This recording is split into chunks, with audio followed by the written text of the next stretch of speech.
The moment our guy snaps awake in the school bathroom, his eyes lock onto a classmate who is already sweating bullets and stumbling over his words. "Bro, I swear I'm not a creep. I wasn't watching you," the kid stammers. "You were just standing there like a statue, so I came to check on you." But Shan isn't having a single second of it. He violently pins the kid by the shoulders, barking out, "What the heck is a high schooler doing in a cartel safe house?" The whole room goes dead silent as students start whispering, totally convinced Shan just lost his marbles. Icing them out, he urgently demands the exact date and time. The answer absolutely floors him. He just time-slipped, tossed back nearly 10 solid years into his own history. Here is the tea. Shan is no ordinary teenager. In his past life, he operated as a top-tier black ops specialist. Cold-blooded, lethal.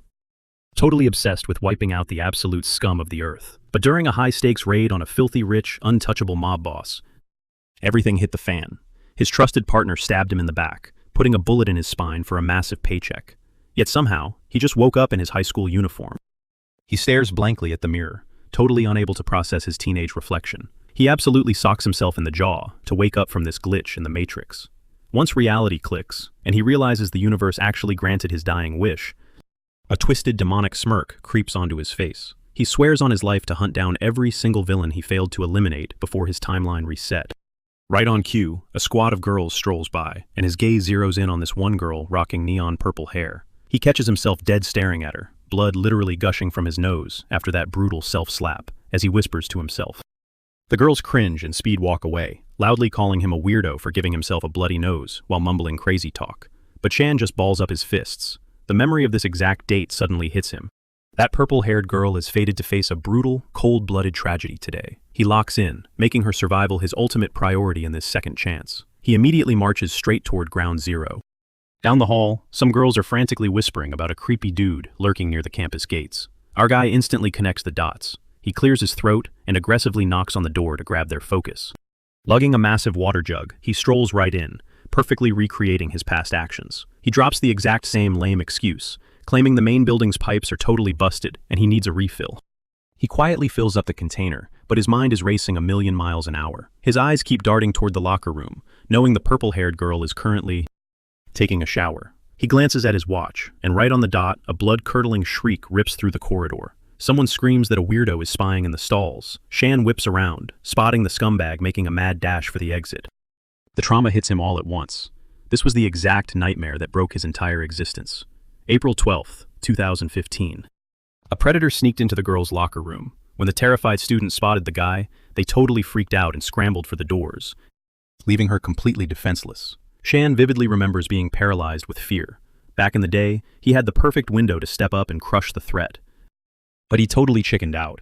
He curled into a ball on the floor, burying his face in his hands, while the monster violently forced his way inside. That pathetic weakness cost the girl her entire future. The brutal assault traumatized her so deeply that she literally wiped herself off the map. People whispered that she moved away, but she just vanished without a single trace. Society kept spinning, and everyone moved on, but Shan was permanently haunted.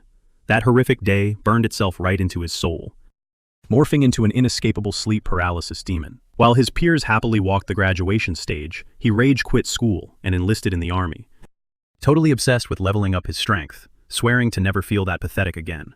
In his original timeline, he grinded his way into the elite black ops, constantly eating disciplinary write-ups for his reckless rogue behavior. But no matter how hard the brass came down on him, nothing could extinguish the burning fury inside his chest. He was sick to his stomach seeing absolute monsters walk free after destroying innocent lives. He quickly evolved into a ruthless lone wolf, dedicating his entire existence to wiping the streets clean of garbage. Snapping back to reality, Shan glares daggers at the creep, totally ready to serve up some long overdue karma. In any other situation, he would have immediately tracked down the big boss to sever the snake's head. But first, he needs to rewrite the darkest regrets of his past life. Deciding to fight fire with an absolute inferno, he hoists that massive heavy water jug into the air and obliterates the predator with maximum impact. The creep goes flying into the concrete, screaming bloody murder at whoever just clocked him. But Shan is just getting warmed up. He vaults cleanly over the terrified girls and delivers a brutal axe kick right to the predator's skull. Surprisingly, the scumbag tanks the hit better than Shan expected, refusing to stay down. The guy scrambles backward, giving Shan a harsh reality check on how much he desperately needs to hit the gym. Suddenly, the creep whips out a switchblade and lunges, but Shan effortlessly sidesteps the deadly swipe. In a flash, he snaps onto the attacker's wrist, kicks the blade out of his grip, and body slams the trash back into the floorboards. Even with the monster pinned down, Shan unleashes an absolute barrage of fists into the guy's face, treating him like a literal heavy bag. A whole decade has passed, but looking at this monster just violently reopens every single mental scar. So he just keeps raining down haymakers. But right as he's purging his deepest trauma, the girl he just rescued frantically begs him to chill out. She desperately yells that if he doesn't hit the brakes, he's literally going to catch a body, and she refuses to let him ruin his life over this trash. Blushing furiously, she softly thanks him for the save, but shyly tells him to turn around to give her some privacy. Fast forward a bit, flashing lights swarm the school courtyard, and the cops drag the whining predator out in shiny steel bracelets. The lead detective turns to our boy, highly suspicious about where a teenager learned to fight like John Wick. Shan plays dumb, shrugging it off as tricks he copied from action flicks. The detective isn't buying a word of it, calling out that no average high schooler throws hands like a trained operative. Out of nowhere, the cop fakes a sudden strike at Shan, clearly trying to trigger his combat reflexes. Shan doesn't even flinch. He just hits the cop with a freezing death stare and dryly mentions that throwing hands at a minor is a fast track to a lawsuit.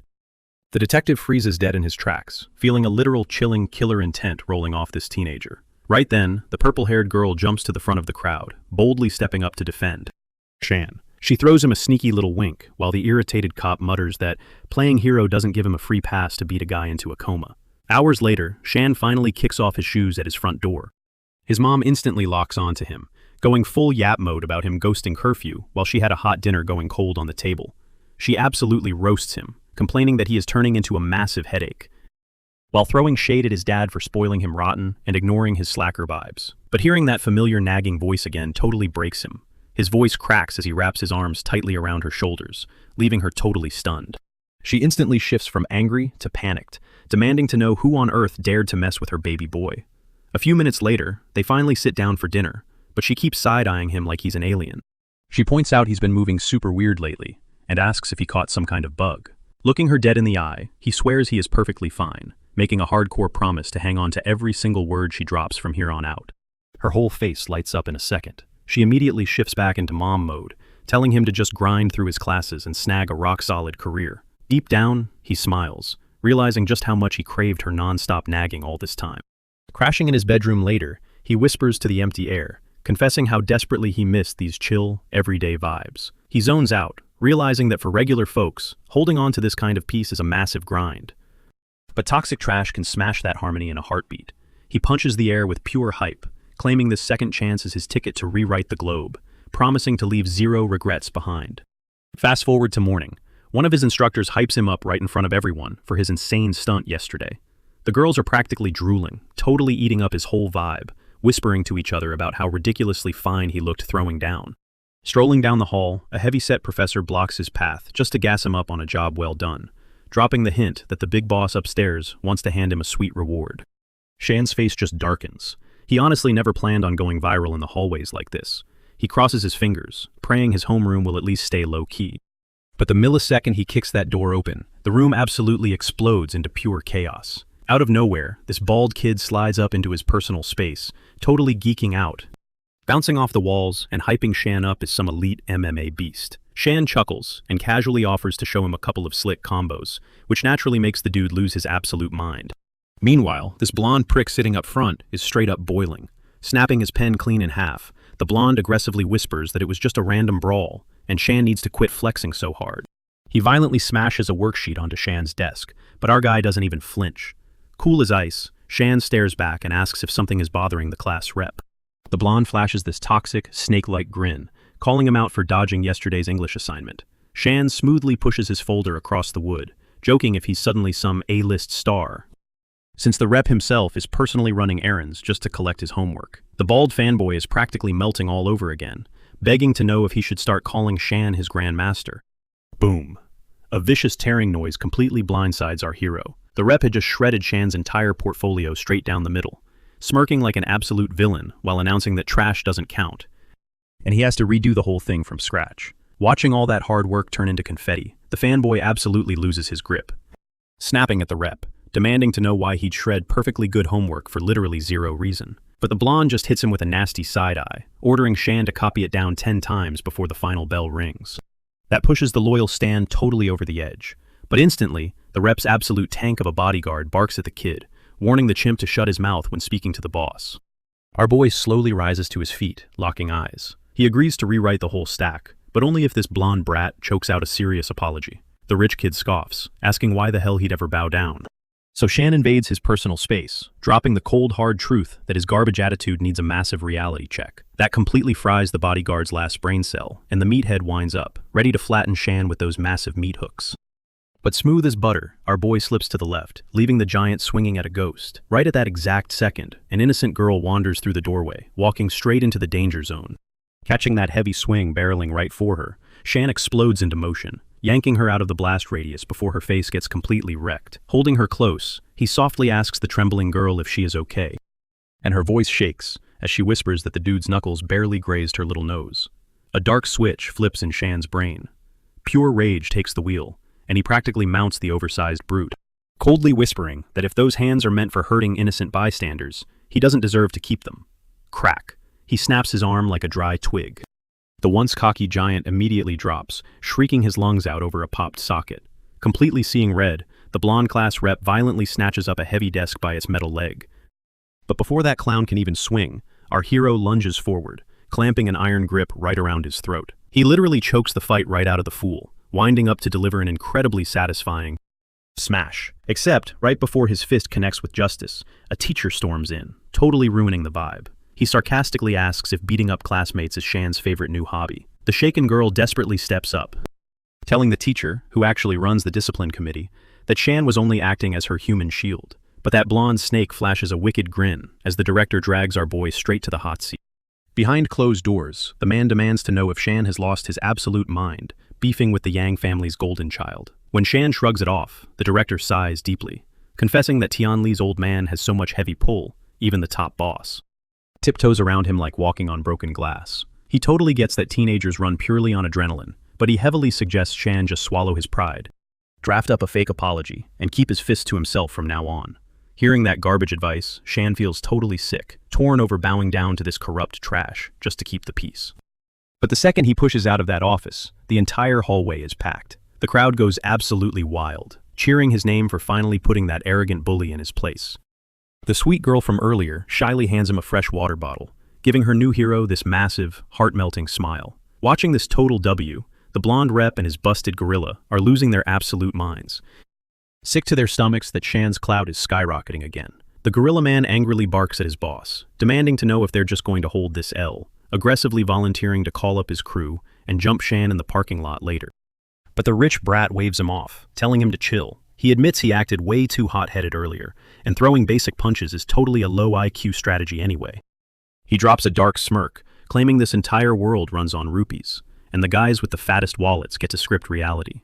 Snapping his phone out, he instantly dials his uncle for some shady legal backups, asking for the exact blueprint on how to lock a kid behind bars in juvie. Meanwhile, back in homeroom, Shan's hyped-up buddy is aggressively throwing high kicks, begging for feedback. Shan casually warns him to chill out before he permanently rips a hamstring. Right on cue, that stunning purple-haired beauty glides into the room, scanning the desks to see if Shan belongs to this class. The entire male population immediately stops breathing, absolutely stunned by her visuals, silently screaming over how this guy pulled such a 10. His best friend sharply elbows his ribs, aggressively whispering at him to go talk to her. But Shan? Homeboy is literally glued to his chair. Stepping into the hall, Lin cuts right to the chase. Without missing a single beat, she asks if his schedule is clear tonight. Slipping a heavy premium business card into his hand, she mentions her dad wants to personally shower him with gratitude. Checking out the engraved name, a memory smacks Shan right in the face. Before his timeline reboot, Lin's old man was a massive powerhouse who just vanished off the grid without a single trace. Pocketing the card, he hits her with a smooth smile, telling her to let the big guy know he was simply doing his natural duty as an absolute alpha. Spinning around to leave, he throws over his shoulder that Commander Lin shouldn't sweat the small stuff. Sliding back into his seat, his buddy is relentlessly grilling him for details. Shan just smirks, totally capping that the commander basically offered him his daughter's hand in marriage. Before the laughter even dies down, some random kid pops in, announcing the top boss needs our hero. Front row, that blonde snake is flashing his absolute ugliest smirk, telling Shan he better hustle. Cut to the headmaster's office. The guy is ruthlessly ripping into him, screaming that if that giant meathead ends up dying, Shan is going to catch a massive murder charge. Glancing down at these totally fake medical scans, screaming about shattered skulls, Shan just laughs, pointing out the ink on the paper is literally still wet. The headmaster viciously smashes his fists on the mahogany desk, roaring to know if this punk is officially calling him a liar. Lazily flipping through the forged pages, Shan mentally rewinds. He didn't even graze that dude's skull. It instantly hits him. This entire setup screams the class rep's dirty work. The principal practically begs him to spit out some kind of defense. But those bogus reports look airtight. Slamming both palms flat on the desk, Shan's gaze turns freezing cold. He challenges the headmaster to march down to that hospital right now and face this quote-unquote victim in the flesh. Leaning in uncomfortably close, Shan drops a heavy warning. Do not get tangled in this web. He adds that Tian Li is nowhere near the untouchable god he pretends to be. The principal completely loses it, stuttering like a busted engine, totally mind-blown that this high schooler just pulled a full-on Sherlock Holmes. Before he can even process it, the wooden door flies off its hinges. 2 cops storm the room, barking that Shan is officially pinned for assault and heading straight to interrogation. Our guy gets paraded through the hallways in cold steel handcuffs, while that snake of a class rep leans against the wall, flashing a punchable smirk. The blonde brat rubs it in, taunting him for actually thinking he could play in the big leagues. He even waves a pathetic little fake goodbye. But Shan just shoots him a dead-eyed glare, warning him this war hasn't even started. Cut to the grim interrogation box. The detective violently smashes a stack of files onto the table, roaring that Han Chong is rocking 3 shattered ribs. He aggressively taps the forged medical docs, ordering Shan to sign his life away right then and there. When Shan doesn't even flinch, the badge flips the script. He goes full gaslighter, barking demands about why he would randomly brutalize a fellow student. But our boy? He remains absolutely unfazed, telling the cop to go dig through Chong's phone and peek at his shady bank transfers. The detective barks back that Shan is the only target of this official probe. Unbothered, Shan leans back and drops the hammer. His lips are sealed until a lawyer walks through that door. Glancing up at the corner lenses, he casually notes the dead red lights. Those cameras are busted. Oh, and barging in without a legit warrant? Totally illegal. He ruthlessly drags their whole precinct, absolutely flaming their garbage setup for ignoring basic legal protocol. He mocks their good cop, bad cop routine as utterly pathetic. As Shan effortlessly tears their authority to shreds, one of the rookies leans over, sweating bullets, whispering to his partner about how a teenager knows the entire penal code. Shan sharply interrupts their little huddle, telling them to stop wasting his time and drag their boss into the room, someone who actually comprehends the law. Right on cue, the heavy doors swing open. The big boss steps inside, sending the underlings scrambling to their feet. Rocking a super sinister grin, the guy purrs that rules aren't made of steel, they can be twisted. Without breaking a sweat, he blatantly spells it out. Shan's one fatal error was picking a fight with untouchable VIPs. Sliding the guilty plea across the steel table, he practically purrs that signing it is his only lifeline. Playing the merciful saint, he even swears to chop 3 years off his inevitable prison sentence. Out of nowhere, Shan totally loses it, bursting into maniacal laughter. He calls the guy exactly what he is, a pathetic, absolute bootlicker. He doesn't hold back, brutally exposing that this guy isn't even the chief. He is just a desperate deputy clawing for scraps of power, which instantly vaporizes that smug, greasy smile. Shan goes straight for the jugular, roasting the heavyweight by predicting his inevitable, catastrophic downfall. And when he crashes, it is going to be a massive, messy disaster. The rage bait totally hooks him. The deputy absolutely flips his lid, spitting venomous insults as he violently yanks Shan by the collar. He snarls a dark threat, swearing to break the kid apart with his own 2 hands. Bam! A rookie blurts out that the Central Command headquarters is blowing up their line. Every single drop of blood vanishes from the deputy's pale face, while Shan just leans back, rocking an evil little smirk. He playfully mocks the paralyzed cop, noting that the ringing phone sounds like a major big deal. Watching the sweat drip down the guy's forehead, Shan throws a final, savage verbal punch, asking if he is going to pick up his precious call or just stand there. The second that trembling hand lifts the receiver, a booming voice commands him to let the teenager walk free immediately. The sweating deputy desperately tries to push back, crying about their precious strict protocols. But suddenly, a terrifying beast of a man decked out in full military gear kicks the door wide open, looking intensely ticked off. Plot twist. It is the absolute unit who works directly under Lin Shi's powerful father, Officer Chang Shan. He loudly announces his absolute disgust for useless, bureaucratic red tape. The corrupt deputy keeps whining that raiding a police station violates every rule in the book, but the soldier reaches his absolute breaking point. He violently unholsters a 9mm Glock and shoves the barrel right against the dirty cop's sweaty forehead. ready to demonstrate his personal brand of protocol. Terrified out of his mind, the defeated deputy finally caves and escorts the soldier deep where our guy is just chilling, without a single scratch on him. Changshan roars that slapping cuffs on a VIP backed by Colonel Lin over absolutely zero concrete charges is a literal death wish. The shivering deputy stammers out pathetic, flimsy excuses that match his spineless energy. Meanwhile, Shan silently notes his cavalry took their sweet time getting here. He flashes back to slipping his buddy an SOS letter for the colonel, just in case he mysteriously vanished. Without that genius move, Tianli's toxic trap would have already buried him behind steel bars. Honestly, he is totally stoked his failsafe worked like magic. Across the room, Changshan aggressively slaps the release documents onto the desk, ordering the quivering cop to ink them. Faster than lightning. As the pen shakily scribbles across the dotted lines, reality crashes down on the deputy. The Yang clan just triggered a war with an absolute titan. The Lin Empire isn't just wealthy, they are unfathomably loaded. And any high schooler casually pulling their strings? Definitely a lethal threat. Cut to the getaway van. The designated driver endlessly roasts Changshan, joking that flashing his piece at a civilian cop is a massively illegal flex. The muscle-bound hothead snaps back defensively, barking that the chamber was completely empty anyway. Plus, a crime doesn't exist if all the witnesses are too terrified to snitch. Brushing it off, he finally turns to Shan, throwing a solid nod of respect for saving the boss's precious daughter from certain doom. Our hero smoothly counters that the colonel just bailed him out of a massive hole, making the scoreboard perfectly tied. But the soldier's combat radar is ticking. He confesses he is dying to witness these hyped-up fighting skills, especially after Lin Shi hyped him up to the moon. As they shake hands, the officer crushes Shan's fingers with gorilla-level force. Instantly, our boy knows this is a hardcore vibe check. And boom, without a single warning, the giant launches a lethal karate chop straight at his skull.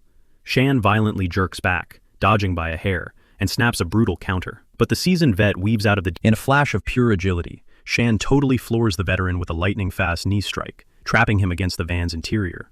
Suddenly, the driver shouts a warning about a glaring police checkpoint up ahead, forcing the two brawlers to instantly unhand each other like scolded kids. Fast forward, Changshan escorts our guy straight into the Supreme Commander's office. He groans at his subordinate to fetch a heavy-duty painkiller, openly admitting that the teenage menace absolutely wrecked his joints. Finally, the main event. Shan stands face-to-face with Lin's terrifyingly powerful father. The boss warmly welcomes the teenage savior, guiding him to sit for some high-class tea. He gets deadly serious, explaining that Shan's heroic rescue carried way more weight than a simple police station jailbreak. The man owes his one and only child's future to this kid. Playing it incredibly cool, our protagonist brushes it off, claiming any decent human with a pulse would have thrown punches to but the sharp-eyed veteran shuts that down fast. Nobody else on that street had the guts to brutally disarm a knife-wielding psycho. Without missing a beat, Lin's dad slides a heavily classified dossier across the table, revealing that the arrogant Yang clan has been acting wildly out of pocket lately, severely overstepping their boundaries. It is time to brutally clip their wings. The commander locks eyes with him, promising that Tianli is officially permanently erased because once his elite squad is done tearing them apart, Daddy Yang won't be flexing an ounce of power ever again. Like a lightning bolt, it suddenly clicks in Shan's brain. This is the exact timeline where Tianli's corrupt father famously caught a massive prison sentence. A staggering 6 million in dirty, laundered cash magically disappeared, only to be dramatically excavated from the ruins of their leveled mega mansion months later. A wickedly brilliant plan ignites in our guy's head. Flashing a devilish grin, he casually asks the colonel a million-dollar question. How wildly would Vice Chief Yang panic if his fortress suddenly got raided by phantom thieves? Cut to the dead of night. The digital clock strikes 3 in the morning, buzzing sharply. Shan instantly snaps awake, rapidly gearing up. Decked out in stealthy, pitch-black tactical wear from head to toe, he ghosts silently past his exhausted mom, totally passed out on the living room sofa. She is sleep-talking absolute gibberish that literally sounds like a cursed Minecraft enchanting table, sending a hilarious icy shiver straight down his spine. Barely conscious, she slurs a sweet little reminder for him to get home safe from school. Holding back a laugh, he gently whispers that he will be back before sunrise. Arriving at the massive Yang estate, Shan instantly clocks that the entire perimeter is absolutely infested with high-tech security lenses. Pressed flat against the cold concrete, Shan figures a massive dirtbag like Yang would absolutely be this paranoid.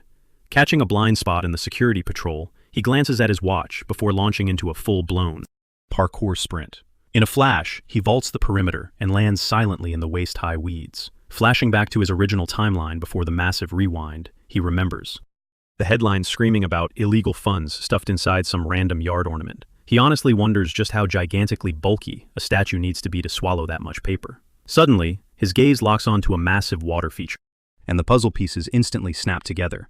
Creeping closer, he thinks it is super weird for a fountain to be blasting water at this ungodly hour. Then, his blood runs cold. Something is lurking beneath the surface. Cut to a brutally exhausted security dude, dragging his feet on patrol, muttering that you would have to be totally unhinged to rob this fortress. Out of nowhere, his gut screams danger, and he barks at whoever is lurking to step into the light. Sweeping his blinding beam across the dark, he lets out a massive breath when it just highlights a random stray cat. Convinced the yard is totally empty, the rent-a-cop brushes it off and keeps walking. The literal second the guy turns away, Sean bursts from the freezing fountain water, death gripping a heavy duffel bag, and basically jump-scaring that poor feline into its next life.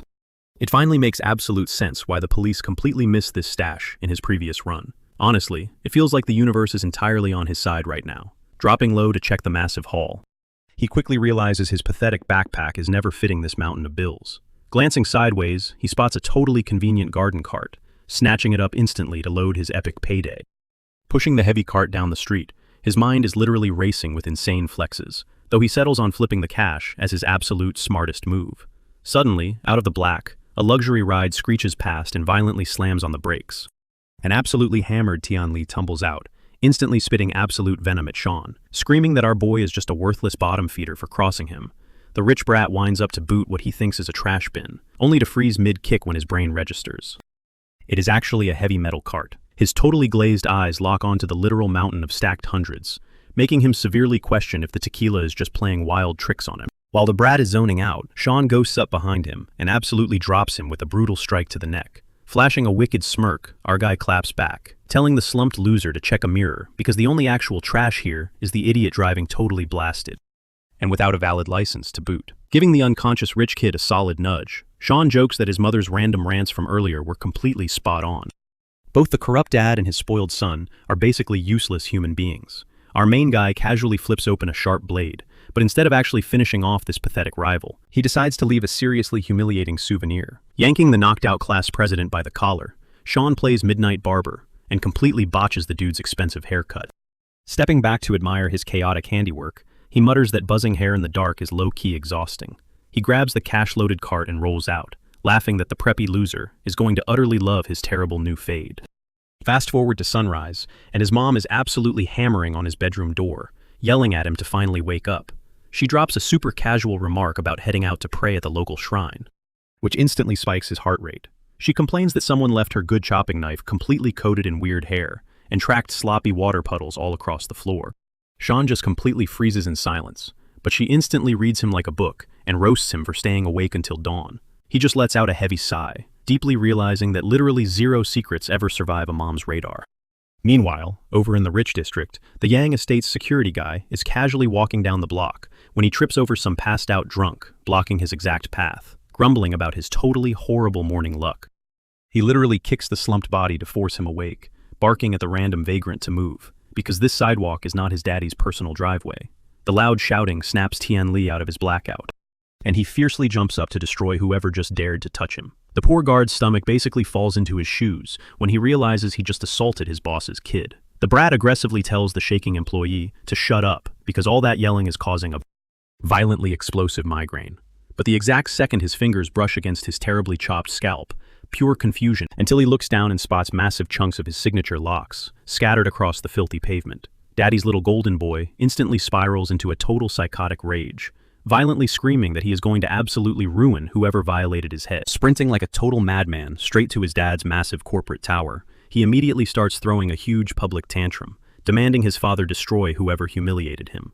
But honestly, all the color aggressively drains from his face when he spots two heavily armed agents dragging his dad through the double doors in cold metal handcuffs. The panicked brat violently grabs his father's arm, screaming at the feds to instantly let him go, threatening to completely annihilate their careers and social standing. One of the stone-faced agents just calmly verifies he is Vice Chief Yang's kid, before dropping the massive bomb that his dear old dad was caught absolutely red-handed, doing insanely shady business during a massive federal corruption sweep. The entitled bully is literally left paralyzed in silence when the agent mockingly tells him to sit down, be a good little boy, and just let them do their jobs.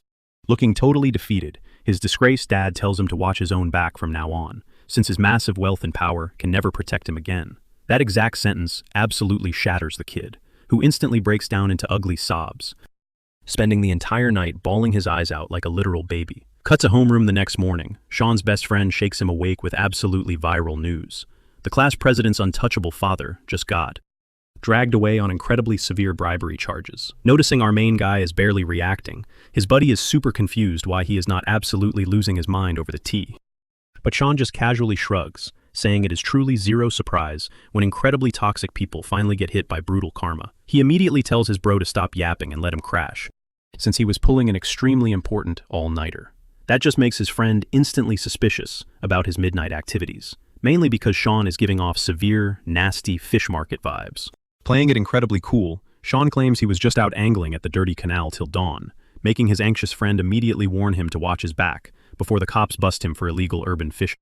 Chilling later, Sean vividly remembers how the vice chief's downfall in his original life basically nuked the entire local government. It totally hits him that by stealing the cash, he completely fast-forwarded this massive event in the current timeline, and he is seriously praying this crazy butterfly effect does not trigger something completely unmanageable. Brushing that off, his brain instantly shifts to his $6 million bag, immediately pulling his focus back to absolutely destroying young Master Chen. But let us be brutally real, $6 million is basically pocket change against a literal billionaire. So he starts brainstorming passive income methods, like buying out a massive residential block to farm monthly rent checks. That totally boring idea honestly just depresses him, heavily reminding him that his incredibly broke, totally uneducated background restricts his imagination to acting like some basic, uninspired property owner. Walking his usual route back, he spots a sketchy squad of street goons absolutely jumping some poor dude in his favorite shortcut alley. Planning to just chill out and let the brutal street fight finish up, he accidentally eavesdrops and realizes the victim getting totally wrecked is actually a literal cop. Our guy shakes his head at the totally pathetic justice system, mind blown that trained elite officers are taking brutal beatdowns from totally random sidewalk trash. Right at that exact second, one of the completely unhinged attackers violently swings a heavy steel pipe, brutally cracking the cop across his skull. The entire squad of absolute bozos freezes to watch the victim faceplant the concrete, genuinely wondering if they just flat out ended his life. One extremely slow dude decides the absolute smartest move is a violent double tap to the brain. But literal milliseconds before he forcefully logs the cop out of life entirely, our boy aggressively blitzes in, planting a devastating roundhouse kick directly into the attacker's incredibly hollow head. The remaining street rats instantly panic, swarming their completely unconscious leader to check for a basic pulse. In a flash, the severely bruised cop regains consciousness, utterly losing his mind when his blurry eyes lock onto his absolute savior. Sean just throws the guy an incredibly cocky smirk, asking the bloody detective if his busy precinct was seriously that. Sweating bullets over being caught lurking in the alleys, Officer Failboat immediately pulls an excuse out of thin air. He claims he was just deep undercover, running a Black Ops field test to gauge the public's vibe on local law enforcement. Yanking the unemployed dude up from the pavement, the cop tells him to keep his head on a swivel because his survival instincts are straight up garbage. Totally hyped by his moves, the guy hypes him up, saying he is destined to be a top-tier detective. He slickly pitches him the gig of being his VIP muscle. But Sean shuts that down in a heartbeat, telling the deputy director to pump the brakes because he is strictly here to talk shop. Spotting his cruiser parked just around the corner, Director Dong signals to take the chat off the streets. Sliding into the leather seats, Dong slaps an ice-cold rag against his massive five-head. He immediately starts beefing about how the newer generation is way too soft and in their feelings. Sean shoots him a deadly glare, asking if he is throwing sneaky shade. Realizing he just practically roasted the guy who saved his bacon, the director scrambles to backtrack, confessing that his mouth runs way faster than his brain. Brushing off the cringe apology, Sean pushes him to seriously level up the muscle guarding the slums. That whole block is swarming with unhinged syndicates. The director bobs his head, totally agreeing, but then drops his voice, stressing out over what Officer Lin might do. Sean casually explains that Lin is just paranoid about keeping the chaos in check. He leans in closer, dropping facts. If the director actually wants to level up his rank, he needs to pull off a massive win. Mindlessly wandering around in plain clothes is not getting him a shiny new badge. Sadly, that super basic logic completely bounces off Director Dong's room temperature IQ. So Sean pivots, casually dropping that he has his own endgame here. He is sitting on an absolute goldmine of a scheme, but he desperately needs a rock-solid partner to manage the bag. He spills the tea. He has exclusive intel that the entire rundown neighborhood is slated for total demolition. The second that drops, Megamind, director practically hyperventilates picturing his squad diving into that absolute dumpster fire. He immediately goes off on a massive tangent, complaining about the insane amount of cash and heavy-hitting connections a gig like that demands. Sean stays icy calm, guaranteeing that the funds are already secured. As for the VIP network, he will forge that from scratch. The one missing puzzle piece is a badge on the inside to keep the whole operation. Totally legit. Dropping the bait, he hands the mid-tier cop the ultimate cheat code, a flawless setup to stack enough paper to live like a king until he retires. The deputy director freezes, visibly molding over the fact that he is getting completely outplayed by a high schooler. But the greed kicks in, and he caves. Pasting on a fake grin, he tells our guy to treat him like his favorite uncle, and hit his line whenever he needs a solid. Cruising back, the slow-witted cop finally pieces the puzzle together, realizing it was the elite Lin family who slipped him the classified intel. Fast forward to the next morning, the squad is sprinting to homeroom like any other day. The classroom is completely dead silent with studying, when suddenly a dude looking fresh out of a dumpster stumbles through the door, rocking a weird rag over his face. He aggressively faceplants into the floor, right in front of the whole class. He practically grovels at Sean's feet, begging for mercy and crying about acting like total trash. Bawling his eyes out with snot flying everywhere, he begs Sean to pull some strings for his dad.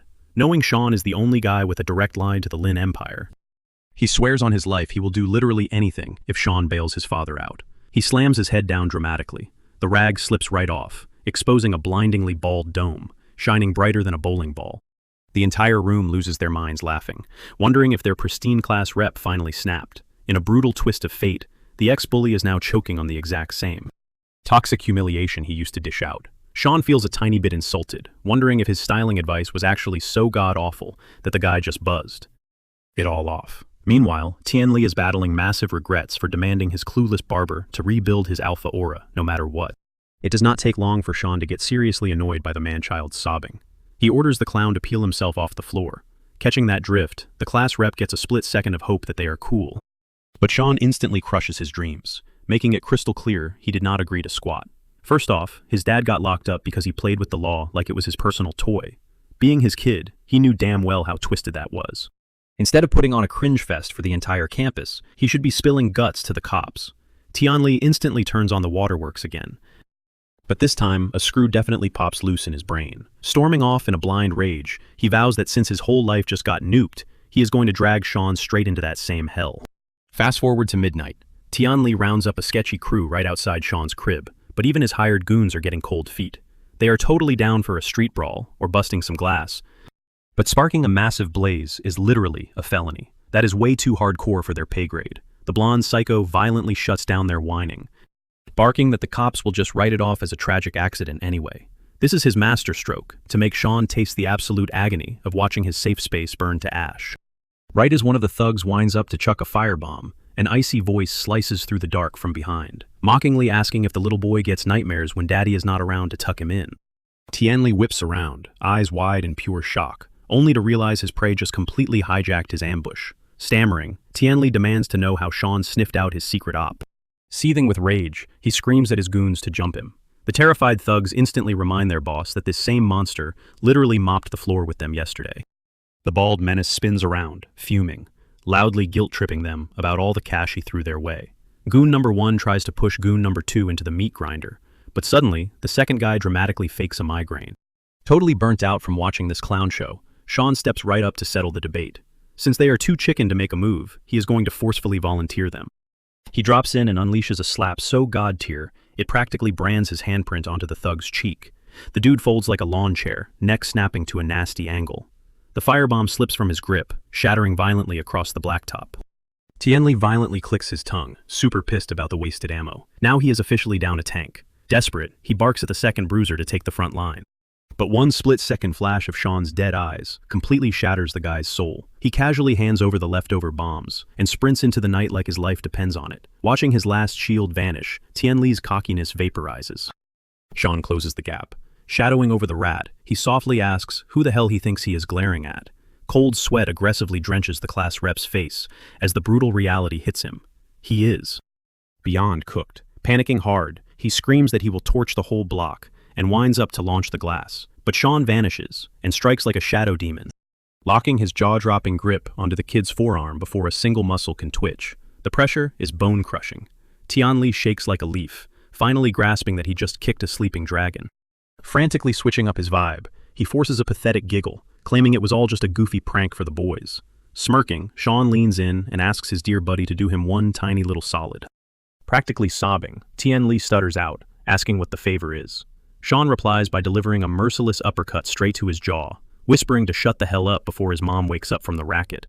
The crying loser instantly screams that he is dialing 911, and this time, he actually follows through. But the second the squad cars pull up, cops instantly cuff the bald clown for disturbing the peace at literally 2 in the morning. Tien Li just stands there, totally shook, wondering if these officers are straight up blind.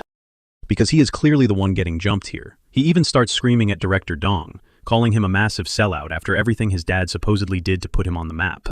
The deputy director just shrugs it off, roasting him right back. Sure, his old man pulled some weight, but he definitely forgot to teach his kid how to read the freaking room. He drops one last reality check, saying, if you mess around and play with fire, you better be ready to get burned. With that, he actually thanks our main guy for taking out the trash, even throwing out an invite to celebrate over some drinks. Sean instantly turns him down. He needs to recharge because tomorrow's agenda is packed with some heavy moves.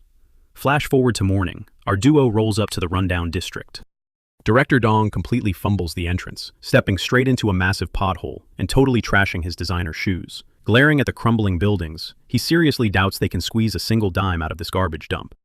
But Shan knows the future. In his past life, this exact slum minted over a dozen overnight millionaires. To get the director fully on board, he casually leaks a massive piece of insider intel. A massive satellite expansion project is about to completely overhaul the city's tech grid. The second that drops, property values in these slums will skyrocket, and the government's demolition payouts will absolutely go through the roof. Hearing those sweet words, the useless director lights up like a Christmas tree, super hyped to have a partner who actually knows the game. But spoiler alert, Shan is totally playing him and plotting to steal the absolute biggest chunk of the demolition cash. Wrapping up their scouting trip, they hit up a local dive bar. Without missing a beat, Shan slaps down $150,000 in cold hard cash to buy the entire joint from the old bartender. Totally baffled, the director points out it makes 0 sense to dump such a sick-looking spot. The old man just lets out this heavy sigh, admitting his idiot kid fell dangerously deep into a gambling hole. Ever since then, underground loan sharks have been sending goons to terrorize them 24/7. Backed into a corner, he had literally no choice but to use his own business as collateral. This deadbeat son basically wrecked his dad's entire life, which seriously pisses off Director Dong. But when Shan realizes the loan's expiration date lines up perfectly with the upcoming demolition, massive alarm bells start blaring in his head. He demands to know exactly who handed out this sketchy loan. The old man answers instantly, like it is the most obvious thing in the world.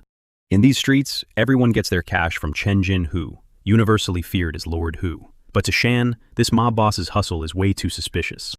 It feels like this guy is specifically hunting for the property itself, rather than just squeezing them for overdue cash. Trusting his gut, Shan immediately fast-tracks the paperwork to secure the building. A wicked smirk creeps onto his face, and he tells the director to freeze before signing a single thing. Dong wants to just chill and grab a quick drink, but Sean completely shuts him down, warning his useless partner that they cannot afford to slack off. This Lord Hu is definitely running the exact same hustle as them. Cut to Lord Hu's massive underground fortress. His girl whines about why he is glued to the security cams, watching some filthy alleyway, when they could be having some real fun instead. Knowing she would never get it, he still flexes his ego, claiming a true king never takes his eyes off his kingdom. She gets all flirty and asks if that makes her the official queen. That completely cracks up the ruthless dictator. Look, Chen Jin-Hu has basically choked Zhongcheng City in an iron grip for the last 20 years. They literally call him the King of the Night. This absolute menace pulls the strings behind endless shady operations covering half the map. That ridiculous amount of influence earned him the street name Chen Half City. Back on the streets, our duo finally rolls up to the spot. Dong is practically sweating, begging Sean to watch his back because Lord Hu is a certified psychopath. He even drops the bombshell that this mobster is directly tied to the elite Chen family. The second that name drops, brutal flashbacks from his previous life crash into his brain. A terrifying, ear-to-ear grin slowly takes over his entire face. Zero fear, just pure, unadulterated hype. This is the ultimate setup to finally unleash his brutal payback. Catching that psycho smile, the director nervously asks if he has some bad blood with the Chen bloodline. Sean keeps it totally chill, hinting he knows their dirty secrets, and straight up calls Lord Hu nothing more than a rabid dog they keep tied to a leash. Dripping with confidence, he promises to completely wreck the guy. He tells the director to handle the boring paperwork and leave the heavy lifting to him. It is finally time to close the bloody chapter he started in his first life. Over at the hideout, Lord Hu gets the urgent intel. His prized bar just got hijacked by a totally random buyer. Absolutely raging, he backhands his minion into next week. He cannot process how his flawless scheme completely derailed and instantly throws a violently destructive temper tantrum. His entire crew is literally shaking in their boots, but his right-hand manager jumps in, begging him to chill out. He slides over a surveillance photo, exposing the hijackers as Director Dong and some random high school kid. Staring at the picture, Jin Hu is just totally lost. He cannot fathom how Dong dodged the feds when the Yang Empire crumbled to dust. He points at the teenager standing next to him, demanding a name. The manager admits they are completely flying blind on this kid. The guy is practically a ghost in their system. Lord Hu decides to hunt down the teenager first, knowing that tackling a government director head-on would bring way too much heat. He barks an order to his squad: dig up everything on this kid in exactly 3 days. Jin Hu also threatens his guard dog to lock down the bar's surveillance. If they fumble this bag one more time, his manhood is literally going on the chopping block, and he will be forced to work a very exotic, very degrading shift at their underground club. Just picturing that nightmare makes the poor goon drip with cold sweat. Fast forward to midnight, Shan and his ride or die roll up to the club. His bald buddy quickly slams the brakes, warning him that stepping foot in Lord Hu's turf is basically a death wish. Totally unfazed, our guy asks why he is acting like such a massive coward, and orders him to just stick to the script. He casually tells his boy to grind some Genshin Impact on his phone or whatever to kill. The clock. He swears he is taking all the aggro tonight. Jai still looks like he is about to throw up, so Shan ruthlessly teases him, saying they can just go back home if he wants to give up that sick gaming. Console he promised. That instantly glues his mouth shut. Sean tells him to stay out of sight and wait for the green light, before strutting straight to the front door, completely solo. Back in his first life, he literally raided this exact spot, so he already memorized the secret back door and the VIP passcodes. He bangs on the heavy metal door. A sketchy guy in a butler suit cracks it open just an inch, hissing that they are closed and telling him to get lost. Shan just smoothly drops the secret phrase. And boom, the door instantly flies wide open. The bouncer scans him top to bottom, asking if he is fresh meat since his face is not in their system. To establish ultimate dominance, our guy literally makes it rain, tossing a massive stack of cash into the air like it is absolute chump change. The guard's snarky attitude vanishes in half a second. Slapping on a greedy smile, he practically bows, asking what kind of high roller experience the young boss wants tonight. Sean coldly tells him to reveal every dark secret this joint hides. The bouncer snaps his fingers, and a massive lineup of gorgeous girls steps out of the shadows to welcome the VIP. Sean gets escorted deep into Lord Hu's underground casino. Right away, he spots a totally washed-up loser, begging on his knees for just one more chip after blowing his entire life savings. Sean mutters that the casino is never a game of luck, then smoothly struts over to the main cashier. Without blinking, he cashes in $100,000 for a mountain of chips. As all the greedy staff bow and wish him the best of luck tonight, hearing their fake hype, our boy just smirks, thinking how all these fools believe luck runs the tables, completely ignoring the brutal reality that it is actually a mind games. Knowing that the smallest details flip the board, Sean slides into a seat where 2 guys are already tossing in their chips. The dealer snaps the deck, flicking the cards across the felt. Sean peeks at his hand, an ace of hearts, a king of spades, and a queen of clubs.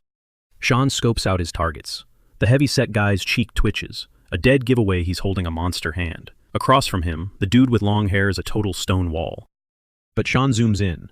He spots a freakishly long pinky nail on the stone-faced guy. Bingo, he's definitely using that to carve tiny marks into the cards. Cards down. The dealer asks for bets. The heavy-set guy, already tasting victory, slams down a 5,000 raise. Without blinking, Sean shoves his entire stack into the center. All in. That instant flex makes the big guy sweat. Even the card marker suddenly looks rattled. Is the kid bluffing or playing 4D chess? Playing the innocent newbie, Sean awkwardly raises his hand. This is my first time, he stammers. But I heard you're supposed to bet big when your cards are super good, right? The dealer chuckles and nods along. The 2 veterans stare at Sean. They completely buy the act, writing him off as a clueless rookie telling the truth. They both toss their cards. Fold. Sean scoops the massive pot. But when the cards are flipped before the reshuffle, the 2 pros freeze. The kid had absolutely nothing. He played them like a fiddle. They explode, yelling for a rematch to win their cash back. But before the dealer can shuffle, Sean casually grabs his mountain of chips and walks off. A magician never repeats his tricks, scanning the floor for his next victim. A waitress in a bunny suit sidles up, begging for a drink. Sean completely curves her. Sorry, auntie, I've got homework tonight. He then asks her where the high roller, lightning-fast tables are. and strolls up to the sickbo table. Closing his eyes, he tunes out the casino noise. He focuses purely on the clatter of the dice hitting the cup. The bounce, the spin, the drop. He locks it in. 4, 5, 6. Place your bets, the dealer calls out. Sean violently shoves his massive chip stack forward. All in. The cup lifts. Bullseye. Sean wipes the table clean. The dealer grinds his teeth, glaring at the dice. He's low-key panicking, wondering if this kid has freaking X-ray vision. Yawning, Sean tells him to speed it up. I want to hit $1 million before my bedtime. The sweating dealer swallows hard and rolls again. But he's dripping buckets now. His heart rate spikes with every toss. How the hell is he going to explain this bloodbath to the boss? The kid is literally breaking the bank. Up in the VIP room, Lord Hu glares at the security monitors, his blood boiling. This punk, he snarls. He should have taken his pocket change and ran. In under an hour, Sean's chips hit the multi-million mark. The dealer is literally shaking, on the verge of crying. The crowd of gamblers forms a circle, whispering in shock.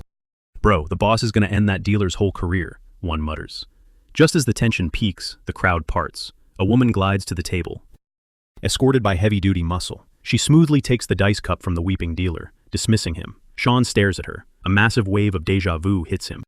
He knows her. When the pit boss introduces her as Noyama Chizuru, Sean flinches.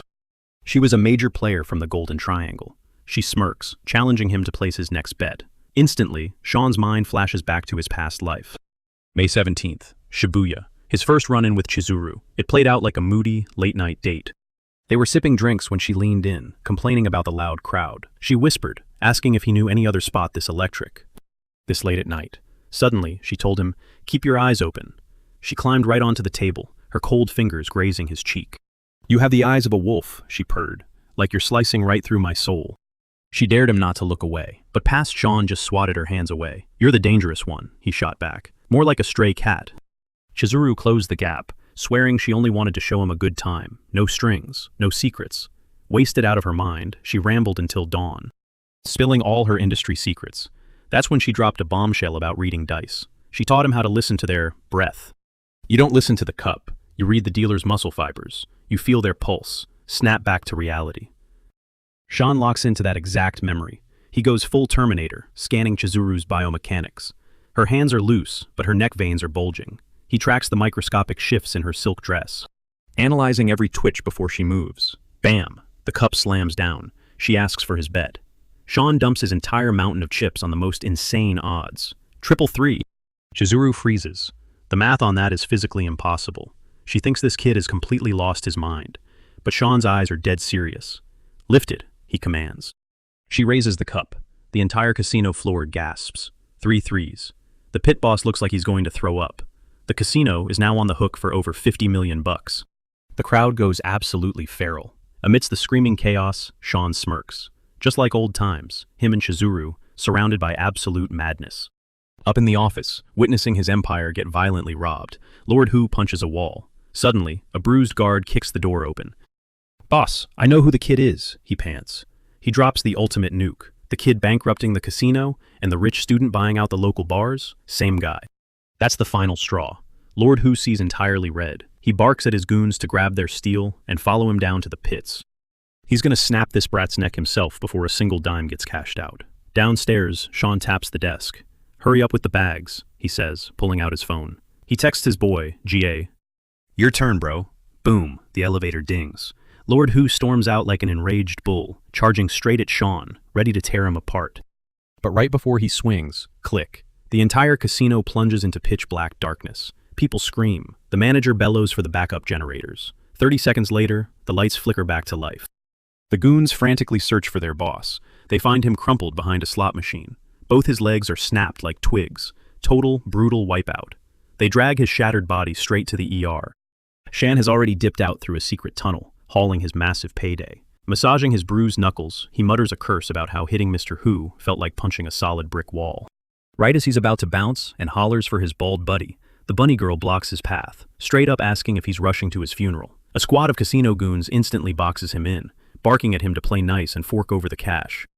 Like a good little pet. They even smirk, promising not to mess up his pretty face if he just surrenders. Shan drops a heavy sigh, muttering about how he had mapped out this entire evening flawlessly, except for dealing with this totally annoying roadblock. He roasts the girl, calling her a cheap rabbit playing bait for the tiger. Flexing his shoulders, our boy shifts into a fighting stance, locking eyes with the mob. Leaning into his cocky era, he taunts the crew, telling them to rush him all together so he doesn't waste his precious time. That massive disrespect instantly triggers one of the thugs. Stepping out from the pack, the guy grips twin steel pipes. He lunges through the air for a deadly strike, but Shan effortlessly snatches his wrist in midair, driving a brutal hook straight into the guy's jaw. The sheer impact launches the dude backward like a ragdoll. Hearing his skull bounce off the concrete, the rest of the gang freezes up, totally shook by how fast their top dog just got clapped. Shan throws them an icy glare, asking if they still plan to take turns. Sweating bullets, the last two henchmen lock eyes and charge at the exact same time, praying that a 2-on-1 might actually save their lives. That desperate rush only makes the MC smirk. He explodes off the floor, crushing one dude's chest with a flying knee, while simultaneously kicking the other guy's lights out, touching back down without breaking a single sweat. But right before he can grab that two-faced bunny girl, she bolts into the shadows, proving running away is her only real talent. As she vanishes, Jai finally jogs up, casually asking if Shan has cleared the trash yet. Jai proudly reveals that the casino was hiding a secret backup generator, so he literally pulled the plug on the entire city block instead. Begging for some validation, he gets a sarcastic pat on the back from his bro for finally using every single one of his solitary brain cells. The bald guy gets totally hyped, pitching the idea that they should instantly drop out of high school, quit their part-time hustles, and embrace the full-time mafia life, considering their insanely high criminal potential. While he yaps away, the MC just zones out and walks off, leaving him talking to the wind. Cut to the bunny girl bursting into the casino's back room, begging the floor manager for reinforcements. Instead of throwing her a lifeline, the boss delivers a vicious backhand across her cheek. He viciously chews her out, straight up framing her for stealing the vault's cash. Clutching her bruised face, she screams about her loyalty to Mr. Who, but the corrupt manager coldly states that somebody has to take the fall, and accuses her of being an inside mole who rigged the game for the new guy. The girl breaks down sobbing, begging for her life against this insane setup, but her fate is already totally sealed. Fast forward to the next morning during class. Jai is dead to the world, snoring softly, while Shan hides behind a fortress of textbooks, quietly cooking up his master plan. He mentally checks his greed, knowing that the second the neighborhood demolition leaks to the public, property values are going to absolutely explode. Walking away while he's insanely rich seems like the biggest brain move. Plus, he wants to dump this giant mountain of cash into building his very own private security empire and recruiting a loyal hit squad. Deep in thought about poaching elite fighters who secretly hate the Chen family, a shadow suddenly looms over him. The furious teacher demands an answer to the board's question, causing the panicked MC to blurt out a totally random fact about bananas. This absolute nonsense response leaves the teacher staring at him in deep despair. He sighs, branding Shan an absolute failure who is clear and doesn't care one bit about surviving the nightmare of college entrance exams. Shan awkwardly mumbles that he was totally paying attention to the supposed banana lecture. The disrespect makes the old man's blood boil, screaming that he refuses to let a slacker tank the entire class's average score. He instantly sentences Shan to after-school remedial torture. Outraged, Shan points directly at his drooling friend, demanding to know why he's taking the heat, when Jai has literally been in a coma for the past hour, which is way worse than daydreaming. Without even lifting his heavy head off the desk, Jai casually mumbles the exact perfect answer. The teacher glares back at Shan, barking that if he ever managed to rank 4th in the entire school like Jai, he'd earn the right to sleep through every single lesson too. Discovering his dumb-looking sidekick is secretly an academic weapon leaves the MC utterly speechless. Later that evening, as the sun sets, he drags himself to the detention room, groaning about how even punishment classes demand mandatory attendance. Suddenly, the sweet, unmistakable voice of the colonel's daughter cuts through the silence. He snaps his head up, realizing it's actually Lin Shi. He confusedly asks if the perfect student somehow caught a punishment too. But plot twist, because she's literally the rank 1 genius of the school, she personally begged the principal for the chance to privately tutor the quote-unquote lost cause, Shan. Cheeks burning bright red, she leans across the desk, playfully demanding his complete, undivided attention for today's session. Wrapping her delicate fingers around his tie, Lin Shi purrs that she sacrificed her evening just for his sake. Yanking him inches from her face, she whispers that he better be a good boy. Our tough guy's brain instantly crashes, a massive flush spreading across his face. Spotting his panic, she ruthlessly teases him for completely losing his usual ice-cold, bad boy persona, turning into a flustered mess.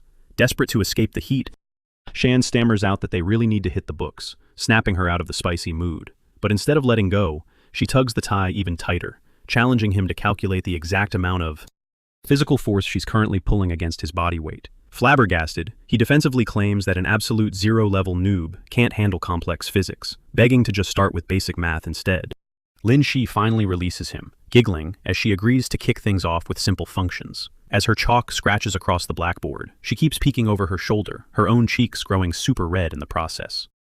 Finishing up a massive equation, she turns around and tells him to find the domain. Problem is, our guy doesn't know a domain from a doorknob. The last time he looked at high school math was literally decades ago in his past life. Seeing him stare blankly like a deer in headlights, Lin Shi sighs in absolute disbelief and steps right up against his desk. She promises to break it down step by step, but her overwhelming physical closeness is making Sean sweat completely. The class president promises she won't grab his tie a second time, but sweetly offers to pin up his long bangs so he can see the board better. That hyper-domestic threat totally terrifies our hardened hero, making him aggressively beg her to just start the lecture immediately. Deep down, Shan's entire nervous system is short-circuiting. He's feeling wild levels of anxiety that he never even felt in a literal war zone. This girl is just built way too different. Hours later, the agonizing brain torture wraps up. Packing her bag, she strictly commands him to memorize everything before he goes to sleep. Staring him down, she drops a warning. If he dares to slack off again, she'll be forced to unleash her quote-unquote special punishment sessions. Stepping out into the cool evening air, she tries to spark up a casual chat, but he throws up a brick wall, keeping things painfully dry. Finally, taking a mask, she calls out his name, softly asking if he secretly hates her guts. He instantly shoots that down, denying it completely. But she refuses to drop it, stepping into his path to ask if he has any actual feelings to share. Before he can even blink, she drops the ultimate bomb. She likes him. Boom. Our boys process zero hesitation, zero embarrassment. She looks him dead in the eyes and firmly repeats her massive crush. She totally owns it, confessing that's exactly why she's been trying so desperately to catch his eye. Leaning in close, she asks if he feels that spark too, but Shan just looks terrified. He quickly stammers out an apology, claiming they live in two completely different worlds, firmly hinting that he doesn't want to completely wreck her life. As he strolls away, she scrambles after him, swearing up and down that she could not care less about his grades. But he does not even spare her a glance. Meanwhile, in some shadowy hideout, a blonde dude rips into Jinhoo for fumbling the bag so hard.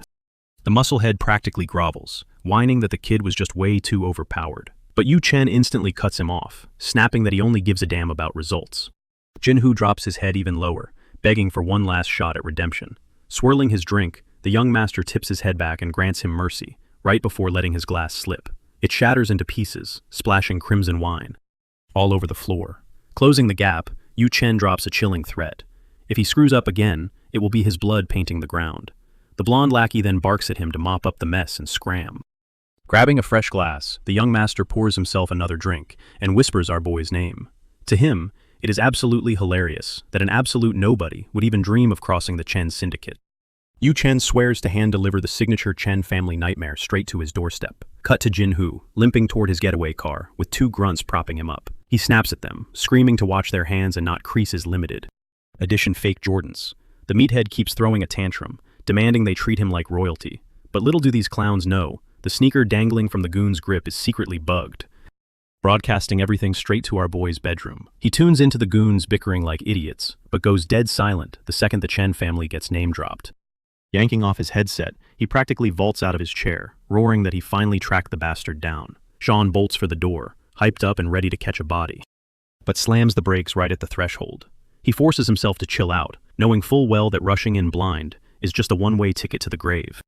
Plus, giving this guy a quick death? Way too soft. Inhaling sharply, he cools his jets and realizes he needs a bulletproof strategy, since his bank account is already looking pretty stacked. Step 2 is assembling a ride-or-die crew to absolutely obliterate the enemy in one brutal sweep. Cut to the shooting range the next day, where Sean is straight up dominating the targets. A staff officer watches in awe, straight up telling another guard that this kid outclasses him. The random NPC guard tries to laugh it off, but the staff officer just points at the target. Every single bullet is grouped perfectly in the dead center of the skull. The officer hypes our boy up, mind blown that a random high schooler is packing aimbot. The salty NPC starts making excuses, yapping that literally anyone could hit a target that just sits there. Our hero gives him the ultimate death stare, then calmly asks the staff officer to tweak the rules. He challenges the hater to flick a shell casing into the air, completely getting under the guy's skin. Seething with rage, the guard finally caves in. The second the brass casing flips upward, Sean completely locks in and instantly pulls the trigger. The bullet snipes the tiny casing right out of the air, with god-tier precision, leaving both military men totally speechless. Still, the hater refuses to take the loss, whining that it was just a lucky break. But the staff officer tells him to stop crying and accept defeat. Annoyed by the disrespect, our boy casually offers to run it back, this time completely blindfolded. Shoving the salty guard away, the staff officer admits he has seen plenty. He begs Sean to drop his secret, and our hero smoothly lies, claiming he just grinds the balloon-popping games at theme parks. Amazingly, the officer swallows the fib whole, catching our boy totally off guard. Wasting no time, Sean reveals his real motive. He needs a solid favor. The officer instantly gives the green light, as long as it stays strictly legal. Sean breaks it down, saying he is launching a private security firm powered entirely by military absolute units. He is out to hand these veterans a second shot at glory, and a real reason to grind. These absolute legends bled for their country, and definitely do not deserve to be tossed out like trash. This elite squad is going to crack skulls and clean up the absolute garbage polluting their streets. Hearing this noble vision, the officer gets totally choked up and demands to know how he can help. Our boy lays it out. He needs hardcore, fiercely loyal guys, plus some massive shortcuts through the red tape. The officer swears to bypass the paperwork himself and hands over the digits of an old, school, hardened squad leader managing a local spot. Our boy snags the intel and gives him a quick nod of thanks. Wishing him the best, the officer tells him his door is always open. But deep down, our boy is smirking, knowing Yu Chen better start counting his blessings, because the Grim Reaper is officially on his way. Later that night, staring at the scribbled name Peng, a core memory unlocks. This dude is a major player from his past life. By sunrise, he is already marching straight into the heart of Shantytown. The whole neighborhood looks like a total ghost town though. The maze, like alleys, are an absolute nightmare to navigate. But he finally tracks down the sketchy hideout. Strolling into the dingy shop, he gives a quick shout-out and asks for Brother Peng. The gritty dude inside just grunts, waving him off and saying shop is closed, so bounce and come back tomorrow. Sean drops Staff Officer Cheng Shan's name like a VIP pass. The guy freezes up as our hero flashes the note, demanding a real chat. But the veteran totally shuts him down, barking that he only does repairs now and could not care less about anything else. Unfazed, Sean throws his cards on the table, hyping up a gig that could completely flip this guy's miserable life around. He doubles down, telling the grizzled vet he is way too cracked to be living in the dirt, and straight up calls out his broke lifestyle. That absolutely triggers the man, who snarls at Sean, demanding to know where this punk got the nerve to disrespect him. Sean quickly hits the brakes, clarifying that he is trading fat stacks of cash in exchange for absolute loyalty. Still highly skeptical, the veteran roasts him, asking what makes a literal teenager think he can run the show. He adds that if the staff officer actually vouched for him, the kid should already know that waving cash around does not buy an ounce of his respect. Sean claps back, smirking as he drops a cold one-liner. A wild beast cannot be broken without a heavy whip. Smirking back, the vet claims he is whip-proof, snatching up a pair of wooden chopsticks. Flicking one straight at our boy, he lays down the rules. Whoever drops their stick first takes the ultimate loss. Sean pauses for a split second, then fully locks in, daring the old-timer to make a move. The tension spikes as they instantly close the gap. But Sean goes full aggro, launching himself into the air. He slashes his chopstick down like a sword, only for the veteran to casually parry the heavy strike. They crash into a fierce stalemate, but our hero dials up the heat, unleashing a vicious follow-up kick. Brother Peng is forced to slide back, while Sean ruthlessly trash-talks, challenging the old dog to try going on the offensive. Totally taking the bait, the man charges in with a massive hook, but Sean smoothly weaves under it and blasts him with a counter kick, smacking the chopstick right out of the veteran's grip. At that exact millisecond, a little kid wanders into the shop, cheerfully yelling that he is home.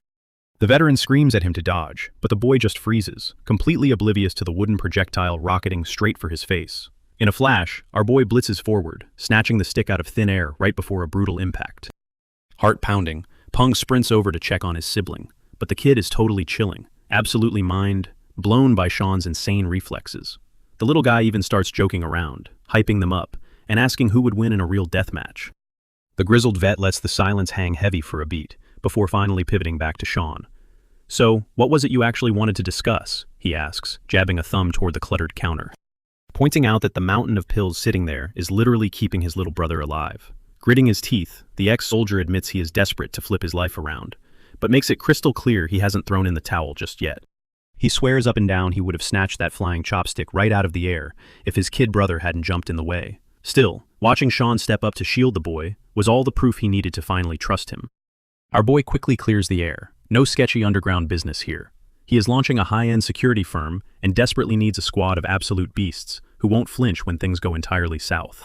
But a squad like that needs a total alpha to keep them in check. That is exactly why he wants Brother Ping to be their sharpest blade and run the show. Fast forward to Brother Ping's cramped, run-down room. A dusty framed photo of his old military squad clings to the peeling wall. The younger version of him in that shot is beaming, radiating purely chaotic, youthful energy. Sean's eyes lock onto the frame as he softly asks what happened. Brother Ping flashes a totally hollow smile, muttering that reality always hits way differently than your dreams. After grinding himself down to absolute dust for years, the higher-ups tossed him in the trash like a dirty napkin. The classic, brutal tragedy of every guy who actually puts in the clearly hating this brutal trip down memory lane, he begs his new boss to drop the heavy stuff. He then gestures toward a battered chair, offering up a warm cup of tea instead. Sean waves off the formalities, dropping his voice to acknowledge the pure hell Brother Ping has survived. Then he hits him with a heavy question. Does he really want bleeding out for absolute scumbags to be the final chapter of his life? That raw delivery leaves the veteran completely paralyzed in shock. Sean doesn't miss a single beat, smoothly adding that warriors like him shouldn't check out of this world drowning in brutal regrets. They deserve way more respect. That is the entire point of this new security firm, a legitimate sanctuary where hardened vets can finally hold their heads high, snatch up real jobs, and stack up clean, honest cash. Instead of playing lapdogs for dirty politicians, this agency will actually shield innocent people from street trash. Sean leans in, confessing he has been hunting for a guy exactly like Ping. A battle-scarred survivor who crawled out of hell and knows exactly how to command a room. Totally shaken by this insane vision, Brother Ping locks in without a single second of hesitation. He pledges his absolute loyalty, swearing to ride or die on whatever chaotic path Sean sets up. The duo shares a brief, unspoken bond, sealing the ultimate deal with a solid, echoing fist bump. Sean steps up even further, promising to completely handle the life-saving medical treatments Ping's little brother so desperately needs. Throwing up a peace sign, he tells the vet to lay low until his next signal, and heads out into the chilly night. While strolling back home, he walks past some kids goofing off on the pavement. A few strides later, his instincts kick in. He subtly peeks over his shoulder, spotting a creeping shadow glued to his tracks, lurking right behind the corner. Honestly, he is kind of offended that Chen Jinhu would send such a low-tier, sloppy rookie to tail him. Rolling his eyes, he shouts for the pathetic stalker hired by that mob boss to step out into the fading light. But his jaw literally hits the floor when the assassin turns out to be Lin Shi, looking totally crushed by his aggressive yelling. Blinking in pure confusion, he demands to know why the heck Shi, out of everyone, is creeping on him. Lin Shi giggles nervously, claiming stalking is a super dramatic word choice. Pinching the bridge of his nose, Sean groans and tells her to quit wandering into sketchy neighborhoods. Without missing a single beat, she claps back, throwing his exact words right in his face, pointing out that he shouldn't be ditching study sessions to roam the streets like a stray dog either. Blushing intensely, she softly confesses that his reckless lifestyle is seriously stressing her out. Frustrated, Sean barks back that he already gave her a giant warning sign. He is tangled up with lethal gangsters, and she urgently needs to back off. Lin Shi crosses her arms, smugly asking just how terrifying these guys could possibly be. As if the universe wanted to prove a brutal point, a massive jeep suddenly tears down the block, speeding straight for them. She completely locks up like a deer in the headlights. Her brain simply cannot process why this metal beast is gunning the engine. Panicking, Sean screams at the top of his lungs for her to move. But this absolute bird brain literally leaps right at him into the dead center of the street. She dead-ass tries to play the hero and shove him out of the impact zone. Instead, she totally fumbles, wiping out violently onto the freezing pavement. Sean drops down, frantically asking if anything is broken. Shrugging off the intense pain, she stubbornly claims she only took the dive to prove that a little danger doesn't faze her. Now that is some top-tier chaotic energy right there. Chat. The Jeep violently slams on its brakes, tires screeching loud enough to wake the dead. A pack of unhinged street thugs hops out, gripping gleaming katanas. They are absolutely foaming at the mouth, pissed that Sean had the audacity to take a girl out on their turf, their mafia boss. Sean instantly drops into a lethal combat stance, ordering Lin Shi to squeeze her eyes entirely shut. But our girl is completely zoning out, totally flustered that these killers actually think they are on a romantic date. The goons swarm him like a pack of rabid dogs. Yet, with just a blur of devastating jabs and roundhouse kicks, Sean sends them flying like cheap bullets. Out of absolutely nowhere, Lin Shi shrieks in pure terror. One rogue scumbag leaps from his blind spot, sword raised for the instant kill. Sean grits his teeth, bracing for the worst, knowing his reflexes are bang. A god-tier sniper shot loudly echoes through the empty block. The bullet shatters the katana's cold steel, blasting the weapon straight out of the thug's sweaty grip. The goon just stares blankly at his violently shaking hands, completely paralyzed by the crushed bullet buried in his broken blade. High up on a dark, overlooking rooftop, a bone-chilling voice booms down, promising the next round goes straight through their skulls if they even breathe on the young miss. Cut to the emergency room, where our boy is nervously pacing the hallway, while Lin Shi gets fully patched up.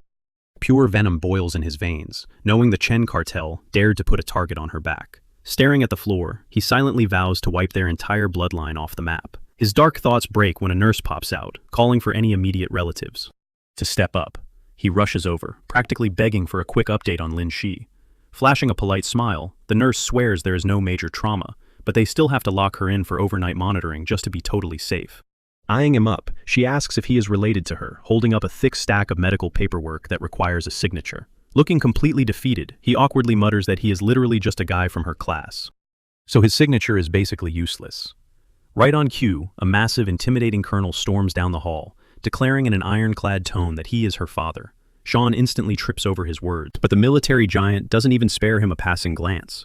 He brushes right past him and barges into the ward. Inside, Lin Shi is frantically doing damage control, trying to spin the chaotic attack as a totally random accident. She begs her dad to see that Sean threw himself in the line of fire to keep her completely safe. The colonel's rigid shoulders finally drop as the tension leaves his body. Letting out a heavy sigh, he gently scolds her for giving him endless heart attacks, especially since she usually acts like such a brilliant, fiercely independent adult. Changing gears, she demands to know about the shadow snipers who magically saved their lives out there. Curious, she asks if those ghosts were his elite squad members.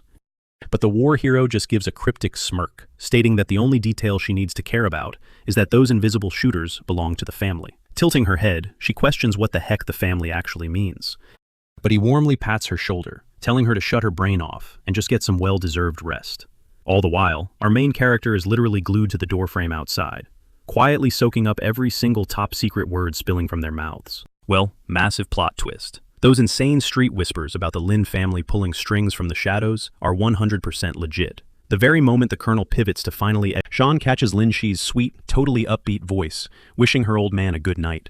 As the massive man shadows into the hallway, Sean bows his head, delivering another desperately sincere apology. Taking absolute full blame, he confesses he dragged her into the brutal crossfire today. Swearing on his life, he will never let history repeat itself. The colonel glares down at him, coldly dropping the reality check, that cheap apology. Completely swallowed by heavy guilt, our hero mercilessly beats himself up for the absolute chaos that just went down. Looking shattered, he admits her blood is on his hands and says he is truly, deeply sorry. Suddenly, the colonel clamps a rock-hard grip on Sean's shoulder. The colonel immediately shuts down the apology. If he actually wants redemption, he needs to hunt down the scumbags who orchestrated this entire nightmare and make them bleed. Shan's eyes go dead cold. He vows to drop absolute hell on them and make sure they pay the ultimate price. The colonel lets out a heavy sigh, admitting he completely believes our guy. But with only one precious daughter to protect, he flat out refuses to risk her life a second time. Urging the kid to head home before his parents completely freak out, the commander dismisses him. Fast forward to midnight, and our stealthy sergeant is secretly eavesdropping on a shady exchange between Yu Chen and his goon. The henchman reports that their warning strike on the kid was successful, though the Lin family's heiress caught some collateral damage. Yu Chen totally brushes it off, smirking that a few scratches are completely irrelevant. In fact, he sees it as the perfect bait to test the commander's limits. Changing the subject, the arrogant lackey sneers that Shan is nothing but a literal bug they can squish whenever they feel like it. Lurking in the shadows, our boy is dead-ass annoyed. These clowns are really flexing after he just handed them an absolute beatdown. Suddenly, the vibe shifts as Yu Chen drops a bombshell. The entire demolition project is a massive front. Once the underground network goes online, the Chen Syndicate will completely monopolize the city's economy. He ruthlessly stresses that bulldozing those specific properties is the cornerstone of their master plan. They need to lock down that turf by any violent means necessary. Bingo! Our tactical genius instantly pinpoints the Syndicate's fatal flaw. Yu Chen then barks at his crew to lay low and hold the line until the mysterious shipments touch down. Once the payload is secured, all bets are off, and they can go completely rogue. Catching on to their timeline, Shan knows he has to massively level up his own squad before that heavy cargo hits the streets. Flash forward to morning, and Brother Peng rolls up with a squad of hardcore military veterans, straight out of Shan's dossiers. Our fearless lead flashes a grin, welcoming the hardened fighters to his brand new startup, Dragon Shield Securities. The grizzled vets instantly think this teenager is trolling them and start bombarding him with aggressive doubts. Keeping his cool, Shan casually points toward a brutal military obstacle course. Taking the bait, one of the muscleheads boasts about dominating a similar track back in his active duty days. Visibly triggered by the kid's attitude, the soldier challenges Shan, asking if he seriously thinks they are too weak for the job. Our boy casually brushes off the tension, smoothly pivoting to brief them on their actual objective. The mission? Neutralize threats without breaking a single law, keeping the VIP totally untouched at all times. Actions speak louder than words, so our young boss steps up to the starting line and tells Brother Peng to start the stopwatch. Blasting off like a rocket, Shan effortlessly blitzes the grueling track in exactly 58 seconds. He caps off the insane speed run by drawing his piece and sniping the bullseye flawlessly. He barely even breaks a sweat. The entire squad of combat veterans stands completely paralyzed in shock. One of them stutters out a question, completely mind-blown that a scrawny-looking teenager just destroyed their absolute best records. Flashing a cocky smirk, our undercover operative agrees with them. He really is just your average high school student. Then, he drops the ultimate ego check. He hits them where it hurts, pointing out that if elite soldiers cannot even outrun a teenager, that is just tragic. Imagine the pure cringe of acting tough, only to realize they are just washed-up boomers who cannot even defend their own lives. Forget guarding a VIP. That savage roast hits its mark, completely igniting the squad's fighting spirit. Dripping with adrenaline, the older guys loudly vow to show this arrogant punk what genuine battlefield experience looks like. Zero hesitation. The crew immediately charges onto the training grounds, grinding like there is no tomorrow. Boom! His elite strike force is completely locked in. Now, our boy is fully strapped and ready to obliterate his nemesis's entire criminal empire into dust. Fast forward to sunrise, our hero marches back into the gritty slums. He casually presses the buzzer on a decaying apartment, and a stout, gray-haired lady cracks the door open. Glaring at them with pure suspicion, she demands to know why they are bothering her. Playing the good cop routine, the boys flash polite smiles and pitch themselves as the neighborhood's shiny new neighborhood watch. They casually ask if anyone is getting squeezed for protection money by local thugs, or dealing with random burglaries. Then, locking eyes with her, Shan drops a heavy question. Has anybody from the block mysteriously vanished recently? The word missing hits like a jump scare. Absolute terror washes over the old woman's face. Stammering that everything is completely fine, she violently slams the door in their faces. And she is not the only one. Every single local they question instantly ghosts them, or wildly pivots the conversation the second kidnappings are brought up. Friendly smiles instantly turn to stone.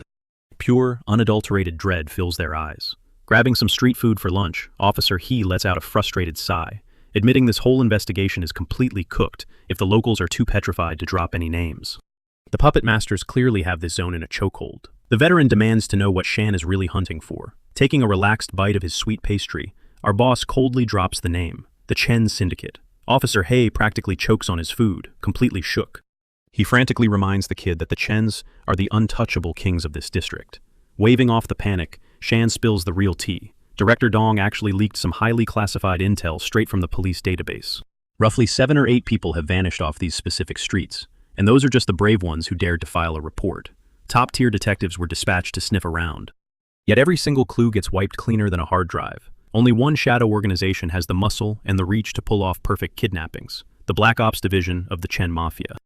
Right as the veteran tells him he is basically begging to get unalived, trouble literally rolls up to their table. Turns out, one of the terrified neighbors already snitched to Scar. This tattooed goon runs the block like a warlord. Honestly, our mastermind fully expected this. A massive cartel like theirs obviously has eyes and ears glued to every single corner. Smirking like a total villain, Scar steps up and mocks their sheer audacity for trespassing on his turf without kissing the ring. Spotting the threat, Officer He instantly steps in front of the kid, ready to throw hands. But our boy just lightly pats the older man's shoulder, smoothly sidelining him. He wants to personally humble this low-level mobster and his tragic haircut. Flashing an incredibly toxic smirk, Shan asks if Scar is really a so-called boss, when he is practically crying over a couple of guys asking basic questions. That disrespectful roasting pushes Scar over the edge. Furious, the gang leader barks at his hulking bodyguard, Big Mac, to flatten these arrogant nobodies. The giant engages his signature technique, a literal human bulldozer rush, aiming to violently flatten our duo. Sadly for him, Officer He effortlessly catches the massive tank with his bare hands, visibly cringing at the embarrassingly corny attack name. Absolutely zero hesitation. The veteran judo slams the giant straight through the concrete, packing him up in a single hit. Witnessing his best fighter get swatted like a fly, Scar is low-key shaking in his boots. Desperate, he commands 2 more lackeys to gang up on the veteran. Meanwhile, the boss confidently claims he is going to teach the mouthy teenager a brutal lesson. One of his grunts actually pauses to ask why Scar is avoiding the massive opponent, basically cherry-picking the scrawny target for himself. Hearing that insane disrespect, our teen hero just laughs, daring the punk to throw the first punch if he honestly thinks this is going to be an easy dub. I mean, his entire gangster rep is going straight into the trash if he gets completely clapped by a high schooler. The legendary trash talk works perfectly, rage-baiting the mobster into recklessly lunging forward, fully intending to knock the kid out cold. But plot twist, our guy dodges and delivers a devastating right hook, sending the gangster crashing into the dirt instantly, watching their leader get absolutely slept by a single blow. The surviving thugs completely glitch out in pure panic. Dusting off his knuckles, Shan drops some free wisdom on the trembling lackeys. He deadass never wanted to start a huge brawl. Plus, it is not like these low levels have the stats to beat him anyway. He highly suggests they scrape their unconscious boss off the pavement and crawl back to their rat hole, watching the enemy freely retreat. Officer He is totally confused, demanding to know why they are not capturing them. Flashing a wicked grin, Shan drops a fishing analogy. If you yank the rod too hard, the line snaps. Sometimes, you just have to let the bait swim. Sticking to the shadows, our duo stealthily tails the panicked goons straight back to their secret headquarters. Once the mobsters vanish inside, the dude freezes, his eyes darting around like a cornered animal. After confirming the coast is crystal clear, he pulls a complete 180 and ghosts his own house. He creeps toward the shadows of a grimy warehouse, zeroing in on a blacked-out sedan. The driver pops out and clicks the trunk open, while our boys peek from behind a brick wall. Alarm bells immediately ring in their heads. This is sketchy as hell. A massive burlap sack spills onto the concrete, violently thrashing and squirming like wild prey. Scar barks at the writhing, muffled package, demanding it shut up and stay put. That is when the horrifying truth hits our duo. There is a living, breathing human crammed in there. And they are dead-ass watching a live kidnapping go down. Officer He's blood boils, totally ready to blitz them, but he pumps the brakes when the scumbags start making a break for it. Fuming, the giant turns to our MC for a game plan. He whispers their options: sit tight, shadow their movements, or simply dial 911 on these losers. But Shan has zero chill. He springs from the shadows, loudly faking that he is LAPD-level backup, and roars at Scar's crew to freeze right where they stand. Officer He is totally blindsided by this reckless move, yet rolls with the massive bluff. The kidnappers panic, absolutely shook that the cops already hunted them down. However, the illusion shatters the second Scar recognizes Shan and his giant sidekick. His goon instantly whips out a hidden blade, shifting into defense mode. Scar frantically backpedals, claiming they are just innocent mall cops. His partner wants to throw down and teach our boys a brutal lesson, while Scar sweats bullets, desperately warning him that these dudes are literal beasts. They are not rent-a-cops, they are elite fighters. Sean ignores their bickering and rockets straight toward the clueless duo. The knife-wielding thug lunges, aiming a lethal strike right at our MC's chest. But Sean effortlessly swats the blade aside and delivers a bone-crushing hook to his jaw. Scar's warnings totally failed. The poor idiot is launched backward, slamming into the concrete wall like a busted rag doll. Which makes Scar stand there, questioning every life choice that brought him here. He screams at his knocked-out buddy that he literally warned him, but chokes on his words as Officer He casts a massive, terrifying shadow over him. The towering giant glares down at the trembling criminal, asking why he even bothered running. Shaking his head in pure disappointment, Officer He reminds Scar about their supposed street code. You know, the one where brothers share all the glory and the pain? Scar whines, crying that they already took a massive beating from them earlier today. But honestly, our duo just wants an excuse to throw hands. So they conveniently get amnesia about that previous fight. They mop the floor with the kidnappers in seconds and tear open the squirming sack. Their jaws hit the floor. It is Yang Tian Li. Sean's old class rep is hogtied, gagged, and staring up at his baffled saviors with pathetic tear-filled eyes. Fast forward to a cold, sterile interrogation room at the precinct. Sean and his partner drop the traumatized blondie off with Director Dong, still reeling from this insane plot twist. The boss sighs, spilling the tea on the kid's massive downfall. His dad is facing court, the bank repoed his mansion, and the school straight up kicked him out. Stripped of his rich kid privileges, the guy is now sleeping on the literal streets. Talk about a catastrophic downgrade. And as if the universe had not punished him enough, he nearly became human cargo for those discount street thugs. The squad genuinely pities his horrible luck, but Sean cuts the sympathy session short, demanding the intel on Scar's gang. Lowering his voice to a grave whisper, Dong reveals they already squeezed the thugs dry. But it turns out, these goons are barely tied to the elite Chen family. They just do freelance dirty work. When our hero presses for details on the jobs, the deputy reveals they transport black market cargo straight into the warehouse district. What a classy little side hustle. A massive light bulb goes off in Sean's brain. That exact warehouse zone is owned by the shadowy Chen syndicate he has been tracking. Dong rubs his temples with a heavy sigh. explaining that the family's front looks squeaky clean, meaning zero warrants without hard proof. Seeking total privacy, the pair ducks into the director's personal office, where a sprawling blueprint of the territory sits on the mahogany desk. Scanning it, Sean spots a massive red flag. The Yangfeng warehouse connects directly to the slums via a dead railway track. Boom. The puzzle pieces snap together. He realizes the Chens are totally weaponizing the messy city demolition, using the noise and dust to carve out a ghost route for their contraband. Sean pushes the old boss to leverage this warehouse drama as the perfect excuse to raid the compound. Beads of sweat form on the director's forehead as he tries to spook our MC. Claiming some untouchable VIP is shielding the Chens from any legal heat. Yeah, right. Sean instantly smells the cap and violently flips the psychological script. He hits the chief with a reality check, casually dropping that he is making bank off these demolition zones, and pitches a savage deal. If the Chen syndicate stays out of his lane, he can keep raking in that sweet construction cash. Shan smirks, adding that if the cops want a slice of this pie, they have to help him obliterate the Chen Empire first. Director Dong goes completely mute, his face twisted in pure conflict. Sean leans in, mocking him for letting pathetic street rats intimidate a high-ranking chief.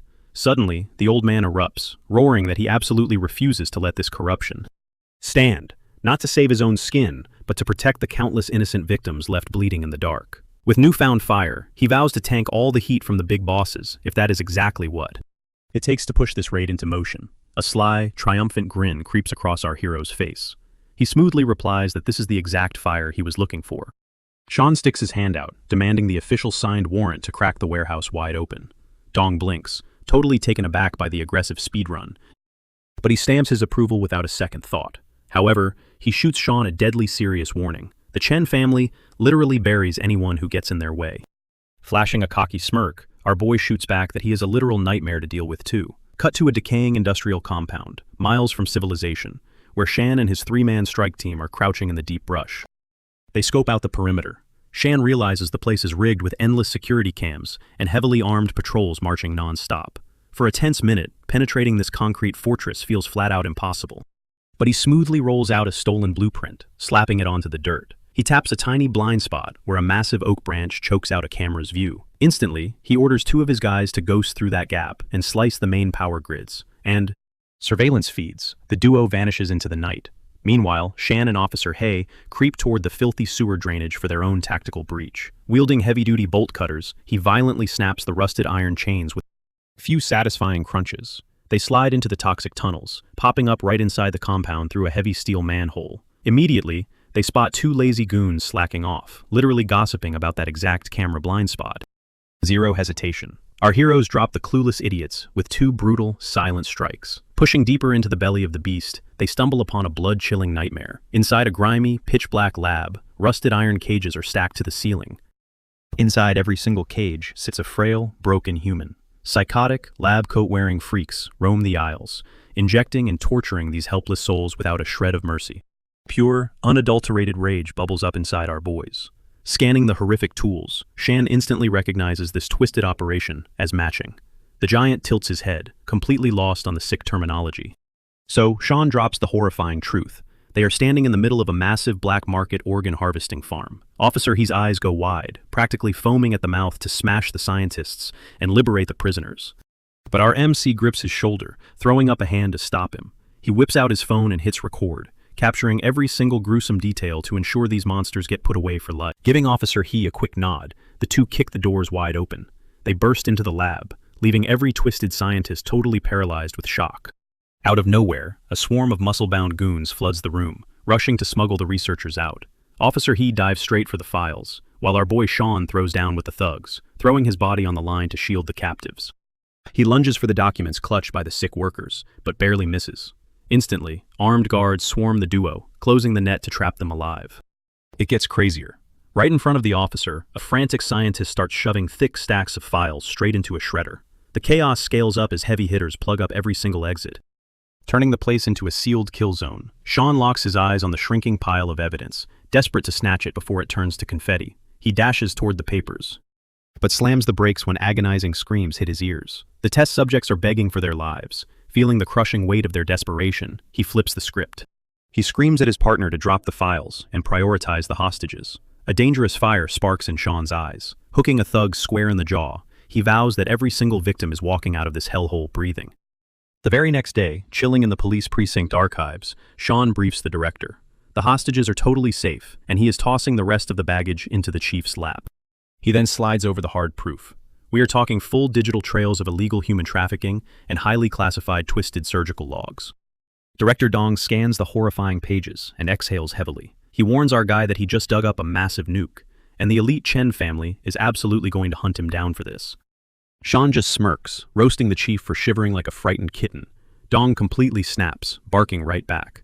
Sean hits back, asking why they would ever tap out right when the game is finally getting spicy. The gun is locked, loaded, and itching to fire. At this point, everything rides on one absolute make-or-break strike. The next morning, a random dude hits up a local newsstand, picking up a paper while asking what the insane hype is all about today.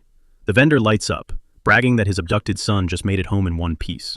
The customer mentions the wild spike in disappearances and demands to know what dark stuff really went down in the shadows. The clerk just taps the massive front page headline. Scanning the ink, the dude's jaw drops to the floor, terrified that an atrocity like this could actually unfold in broad daylight. Cut to Director Dong, stepping up to a swarm of flashing cameras. He grabs the mic and drops a massive bombshell on the press corps. He just greenlit an elite Black Ops task force that answers to absolutely no one but him. He promises a ruthless, bottom-to-top sweep of the corrupt corporation, and every dirty suit tied to the nightmare. A journalist shoves a mic forward, asking if he has the guts to take down the untouchable Chen family. Flashing a dead-serious grin, Dong swears he will obliterate the syndicate pulling the strings. We instantly cut to the luxurious Chen estate, where Lord Jin-Hu is bleeding out on the freezing marble, brutally trashed by his very own blood. His nephew, Yu-Chin, towers over the broken man, coldly whispering that he is seizing control of the board. From this exact second, he drops a savage roast, mocking his uncle as a pathetic guard dog who does absolutely nothing but sit and watch the house burn. The stash house was gutted right under his nose, and their billion-dollar casino empire just evaporated. Crouching down, the young heir asks if the old man even grasps the colossal financial nosedive they just tanked, all because he was dumb enough to get wiretapped. Coughing up blood, his uncle scrambles to promise it was a one-time slip-up. He pathetically begs for a second shot, his voice completely trembling. Utterly disgusted, Yu-Chin scoffs, complaining that hanging around the old fool is making him way too soft. The psycho heir then invites his uncle for a peaceful stroll by the waterfront. He barks at his crew to scrape the old man off the floor and rip out the rug, because the bloodstains are seriously ruining his elite aesthetic. Honestly, the young monster had planned to flat-out ice Jin-Hu from day one. The goons execute the hit with zero hesitation and toss the lifeless body into the dark currents like a sack of garbage. A thug quickly radios in, confirming the trash has been permanently taken out. Yu-Chin waves his crew away and tells his chauffeur to step on the gas. Cruising in the back seat, his right-hand man pulls up the hacked security feed from the warehouse raid. The second Yu-Chin locks onto Sean's face, his eyes widen. He points at the screen, demanding a name. The lackey replies that he goes by Sean. The young boss smirks, noting it is a pretty loud name for a dead man walking. The assistant pulls up the intel, revealing Sean owns a private military startup, bearing his own name, heavily backed by local cops. He adds that the brutal lab siege was orchestrated by that exact same strike team, Sean's personal squad. Soaking it all in, Yu-Chin erupts into full-blown maniacal laughter. He is completely obsessed with the thrill of the hunt. He confesses he originally pegged this guy as a random street rat, but the fool actually kicked the hornet's nest completely blind. At this point, Yu-Chin could not care less if Sean is a lone wolf or a puppet for a bigger player. For disrespecting the untouchable Chen Empire, the guy is about to pay with his actual life. Flashing forward a couple of hours, the young boss is lounging in his mega mansion. He punches in a secure line, ordering the voice on the other end to dispatch the deadliest hitman on the dark web. He wants Sean wiped off the map by tonight, but the guy on the line absolutely explodes, because he just dialed his terrifying grand uncle, who immediately starts tearing into him for fumbling the bag. The furious elder screams that Yu-Chin has shamed their bloodline and dragged the entire syndicate into a massive, unwanted spotlight. As punishment, the board is stripping his rank in the inheritance line and freezing 50% of his bank accounts. Yu-Chin scrambles to fight back, but the old tyrant cuts him off cold. He orders the boy to keep his mouth shut, lay low, and go kneel in the ancestral shrine until further notice. The line goes dead. The blonde psycho glares at the blank screen, totally spiraling. In a fit of rage, he violently smashes the device against the marble floor, screaming that the elders treat him like a literal stray dog. His rage morphs into a creepy, broken cackle as he violently shifts 100% of the blame directly onto Sean's head. Catching up with our main guy, He is casually chilling in line to collect his sweet demolition payout. An older dude behind him strikes up a chat, asking if he is cashing in and fishing to see how many apartments he holds. Sean casually flashes 3 fingers. The old dude is totally shook, amazed the kid owns 3 whole units. Sean opens his mouth to correct the guy, but bites his tongue, realizing the geezer might literally have a heart attack if he admits it is actually 3 entire buildings. Finally, he steps up to the window. The clerk slides over a fat stack of contracts for his signature. Once the ink dries, Sean hypes himself up, knowing his massive gamble is about to make him filthy rich. Fast forward a couple of days, and his private security firm is officially locked in. His squad of hardened veterans starts grinding through brutal drills. Honestly, his high school classes are the only time he gets to touch grass. The next morning, Lin Shi corners him, totally mind-blown that he actually crushed the midterm rankings. She praises him for grinding so hard. Totally clueless, Sean flexes that he never cracked a single book and just coasted on. Pure, raw brain power. That cocky answer completely triggers her.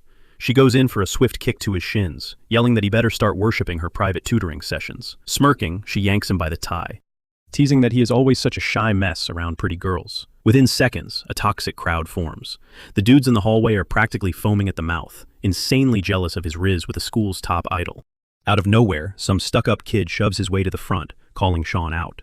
He aggressively declares that Sean's past rule-breaking is completely out of line. The kid puffs his chest, adding that the disciplinary committee officially slaps him with a warning letter. Lin Shi immediately jumps to his defense, arguing that Sean's case isn't exactly black and white. But the smug Chairman Joe quickly fires back, reminding her that every single anomaly needs to be reported straight to the student council, with 0 exceptions. Our boy Sean gently tells Lin to take a breather, demanding to know what this circus is really about. Without missing a beat, the chairman orders him to grovel and publicly confess his so-called sins during Monday's assembly.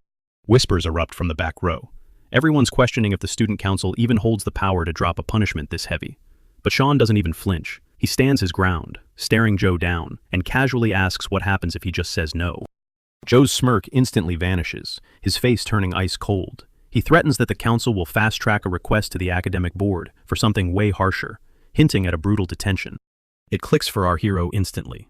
This whole trial is completely rigged, and Joe is clearly pushing some shady hidden agenda. Lindsay snaps at the chairman, calling out his massive power trip.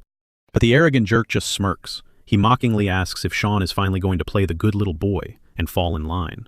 Sean instantly fires back, challenging him to show a single shred of official approval from the principal or the academic office to actually enforce this garbage. One of Joe's pathetic lackeys quickly jumps in, barking that they don't need any permission because the student council holds absolute authority.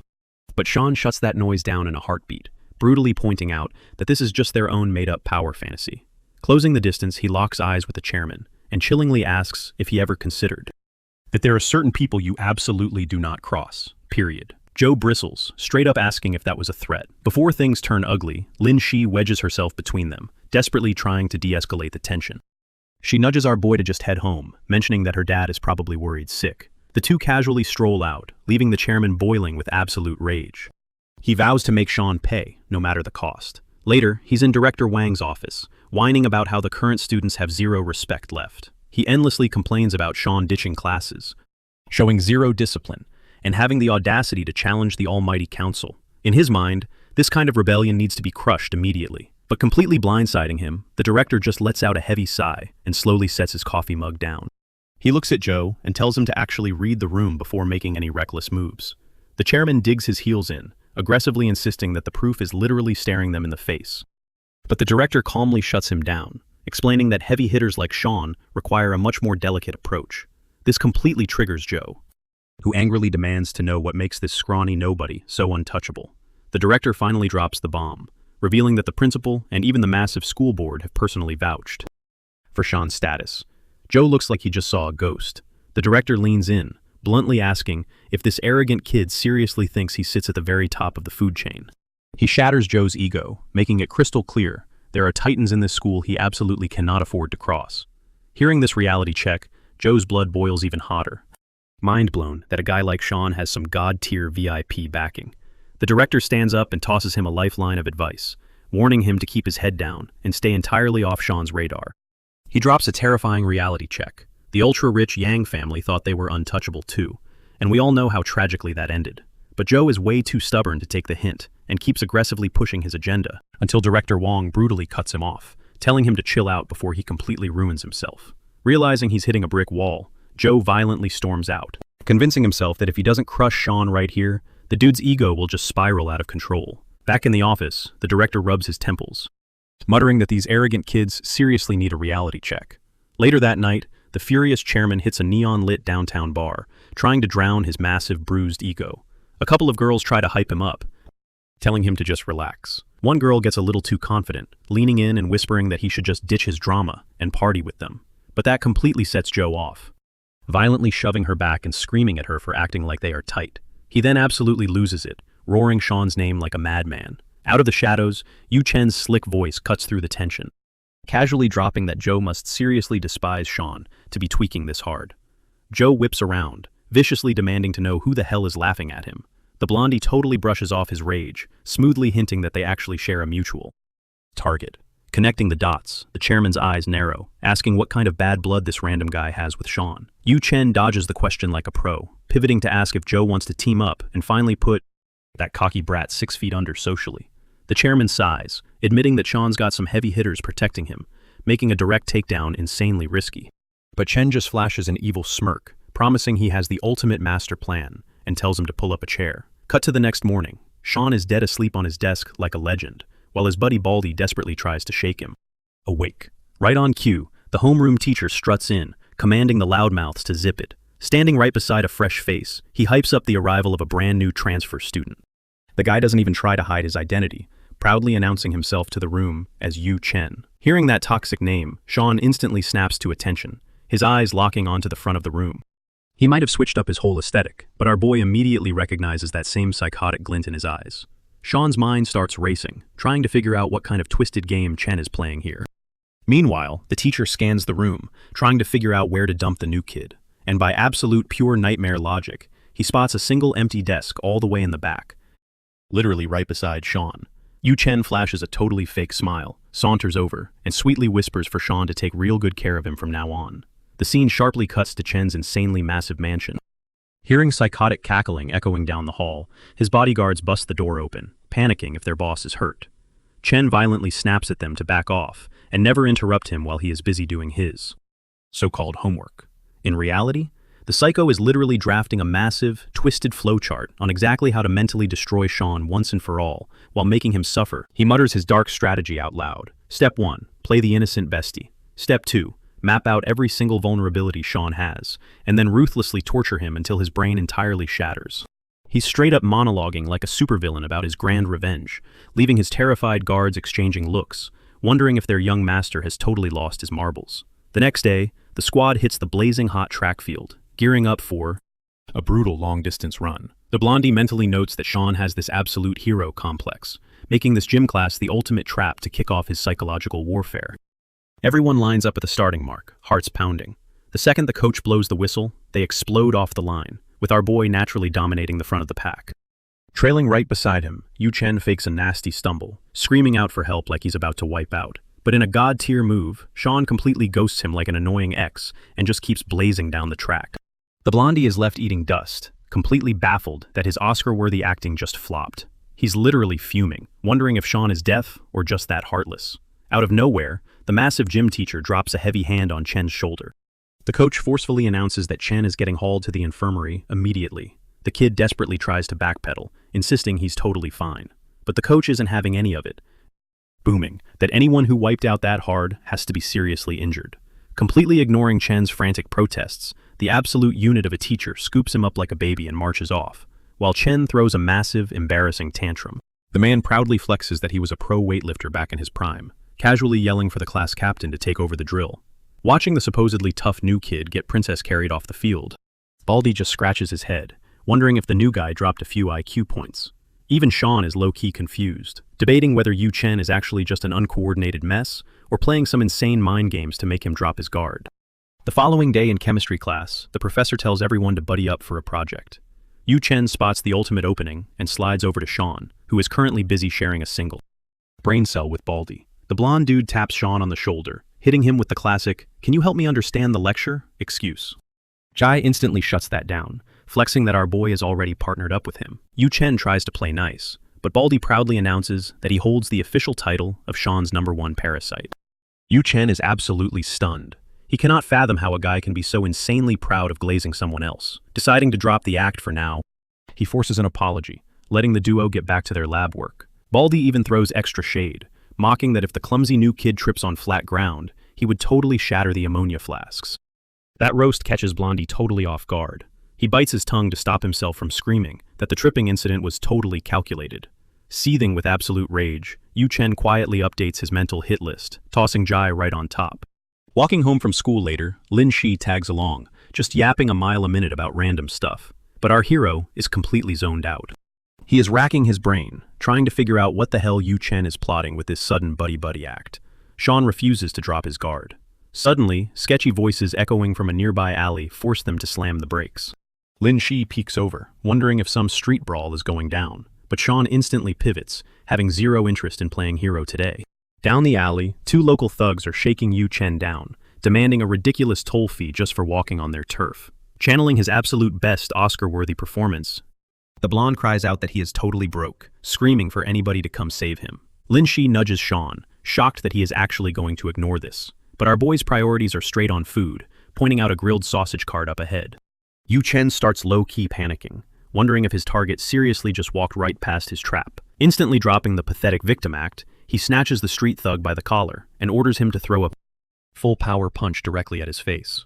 The punk freezes in absolute terror, too terrified to even think about swinging at this sight. But the blonde casually threatens to chop off his fingers if he disobeys. Left with zero choices, the thug mutters a quick apology and completely decks him. The brutal hook sends Yu Chen flying backward, but he flashes a wicked grin, mentally begging Sean to just look his way.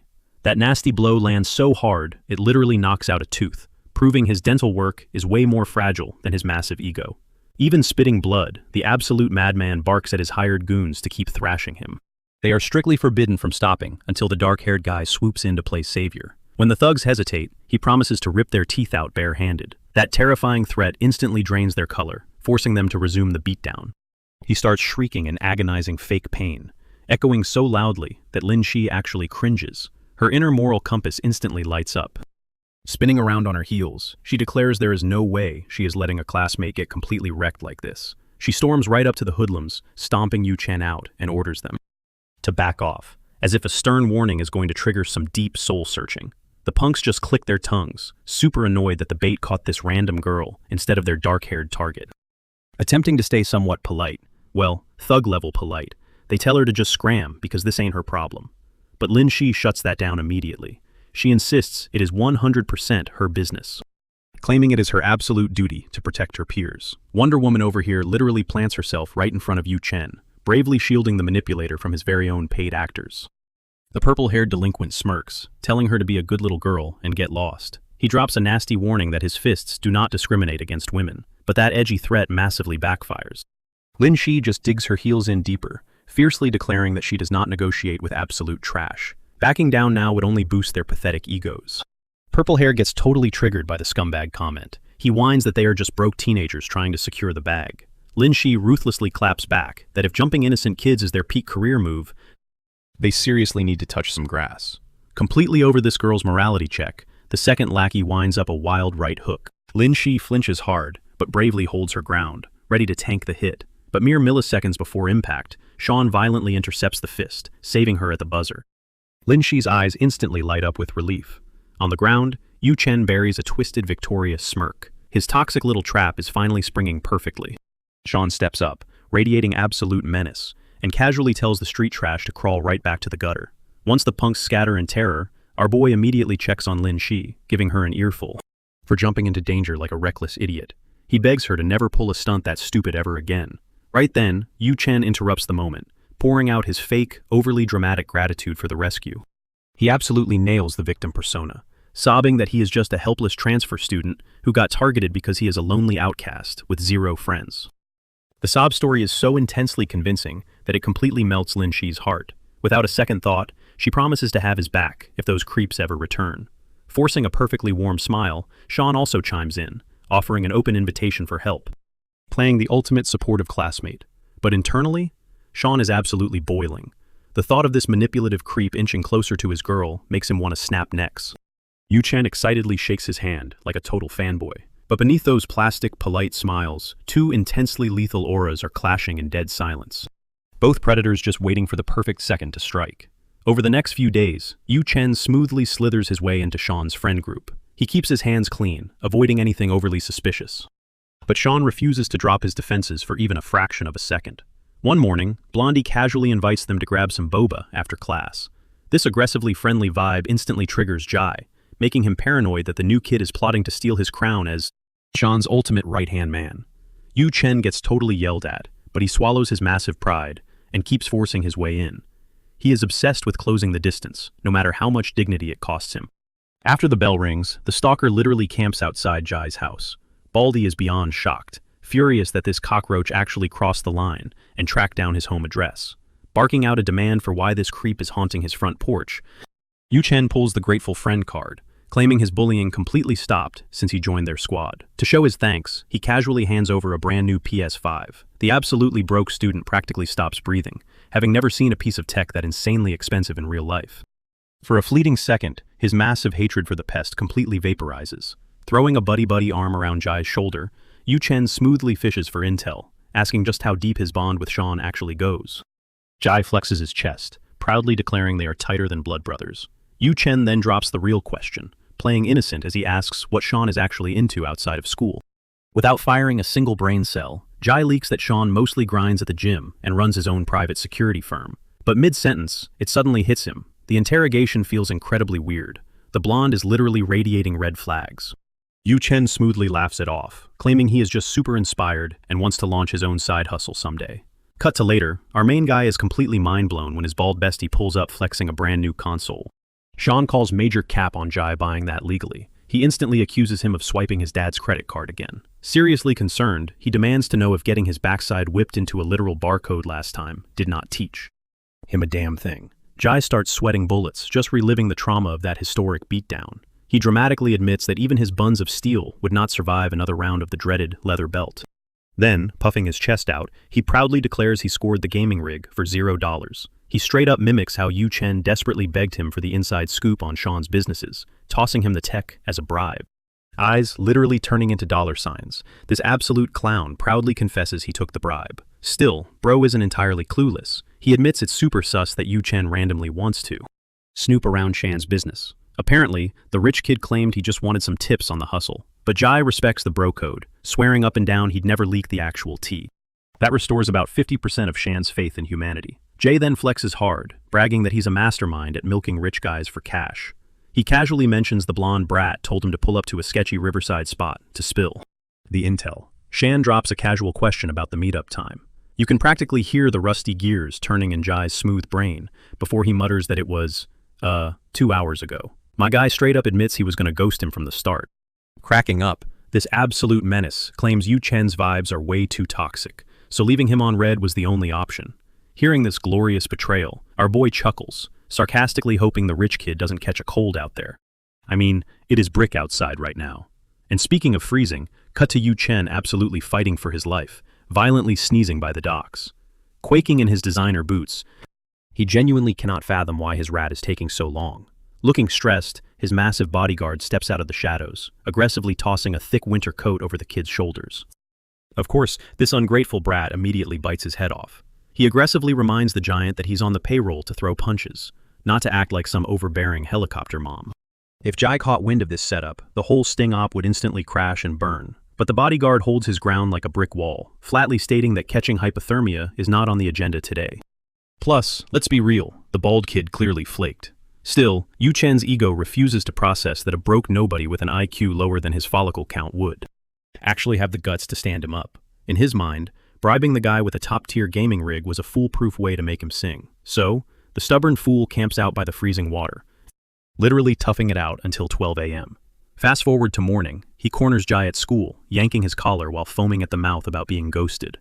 Baldy goes full Oscar mode, tilting his head and acting totally clueless about any secret rendezvous.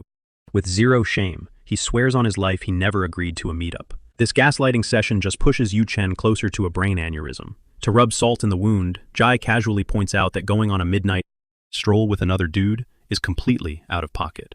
That wild comment tilts the young master so hard, he raises a fist to deck him right there. But just in time, his radar pings. He spots our boy chatting on his phone nearby. Not wanting to blow his grand scheme over a petty fight, the blonde bites his tongue and shoves the kid away. But before he storms off, he drops one last, salty warning. He growls that brainless, talentless trash shouldn't try playing dirty games. Jai just strolls off, unbothered, diagnosing the rich kid with severe anger issues. Shaking off the rage, Yu Chen locks his predatory gaze onto Shan, who is straight up discussing highly sensitive business in the middle of the hallway. Creeping closer, the blonde catches a juicy snippet about a massive incoming inspection at the military base. That single drop of intel sparks a light bulb moment. Shan's VIP connection to the military via Lin Shi's powerful family. All the puzzle pieces snap together. Now he finally gets how Shan pulled together an elite hit squad to raid his sketchy warehouse. Acting like a discount solid snake, this bozo honestly believes he's the ultimate stealth master. But that delusion shatters into a million pieces when his cold kicks in, triggering a sneeze so explosive it probably echoed across the whole campus. Panicking because his cover is totally blown, the blonde bolts down the hallway like a track star, fully believing he just snagged the ultimate cheat code to ruin Shan. Watching the rat scurry off, Shan's right-hand man snickers, joking that the guy is running like he's dodging the IRS. A dark smirk flashes across our boy's face. He mutters that Yu Chen actually owes a massive debt of karma, leaving his buddy completely lost. Flashback to his past life. The Chen heir was an absolute titan, an untouchable force, casting a massive shadow over him. But in this timeline, he's just a brittle twig that Shan could crush with 2 fingers. Even so, giving him a quick game over isn't the vibe. To settle the score for his past trauma, Shan's plotting a masterclass in revenge. He's going to completely dismantle the Chen Empire, forcing that arrogant brat and his whole bloodline to grovel at his feet. Cut to the Chen estate later that day. The young master throws a massive temper tantrum, barking orders at his squad to hack into every single financial record and asset tied to Shan. He specifically wants the exact wire transfers between him and the Lin family. The logic is simple. If you ruthlessly track the paper trail, you can expose the entire underground network of your enemy. Looking stressed, his massive bodyguard warns that rushing blindly into this is a horrible idea, especially since the big boss has just roasted him for the warehouse disaster. Spitting mad, the blonde tells his guard to shut up and stop dodging the mission. But the suited giant refuses to back down. He drops a harsh reality check. The police chief is watching them like a hawk, plus burning massive stacks of cash to secure Shan's fake ID and enroll him in school has completely drained their funds. Yu Chen basically turns Super Saiyan with rage, disgusted that his own muscle is whining about being broke. He screeches that stressing over bank balances is strictly peasant behavior. Completely losing the plot, this psycho calls his loyal guard a worthless piece of trash, claiming the dude is utterly useless without a blank check. Smirking like a supervillain, Yu Chen activates his ultimate trap card, generational wealth. He aggressively kicks back an expensive rug, exposing a high-tech vault buried beneath the marble floor. Dialing in the code with a cocky grin, he flexes his untouchable status, absolutely certain nobody would dare rob a Chen. Opening the heavy door, he dramatically points to massive bricks of cash and solid gold bars he's been hoarding forever. That insane stash is more than enough firepower to steamroll any budget constraints blocking his path. Absolutely stunned, the bodyguard desperately tries to clarify that funding isn't the actual red flag. Here, the fatal flaw is committing actual felonies in broad daylight. Moving the chess pieces now will trigger a massive police response, but that warning just makes Yu Chen burst into a sinister, icy laugh.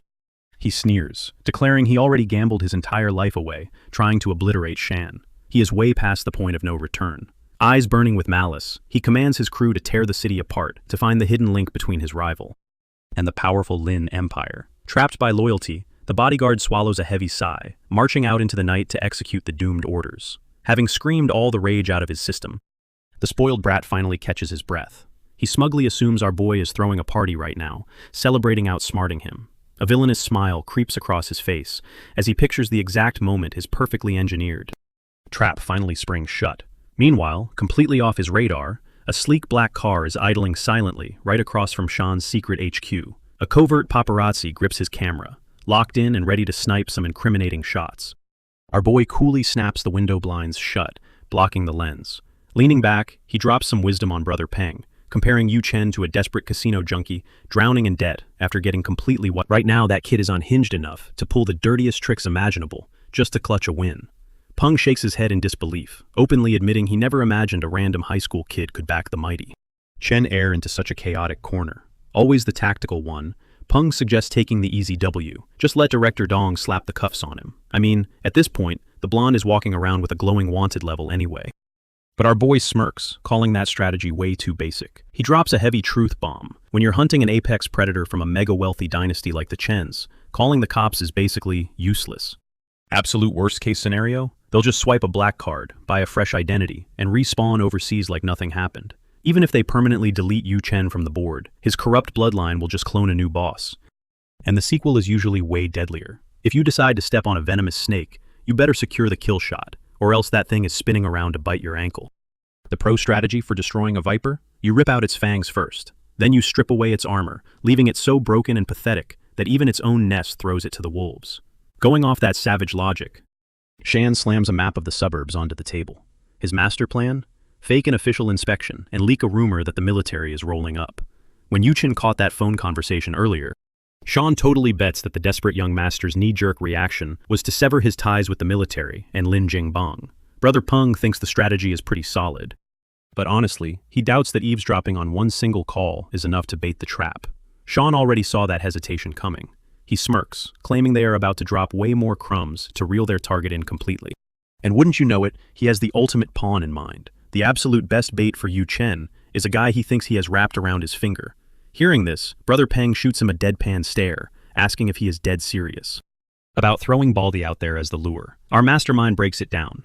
Yu Chen has been trying to play G since day one, desperately hoping to turn his own best bro against him.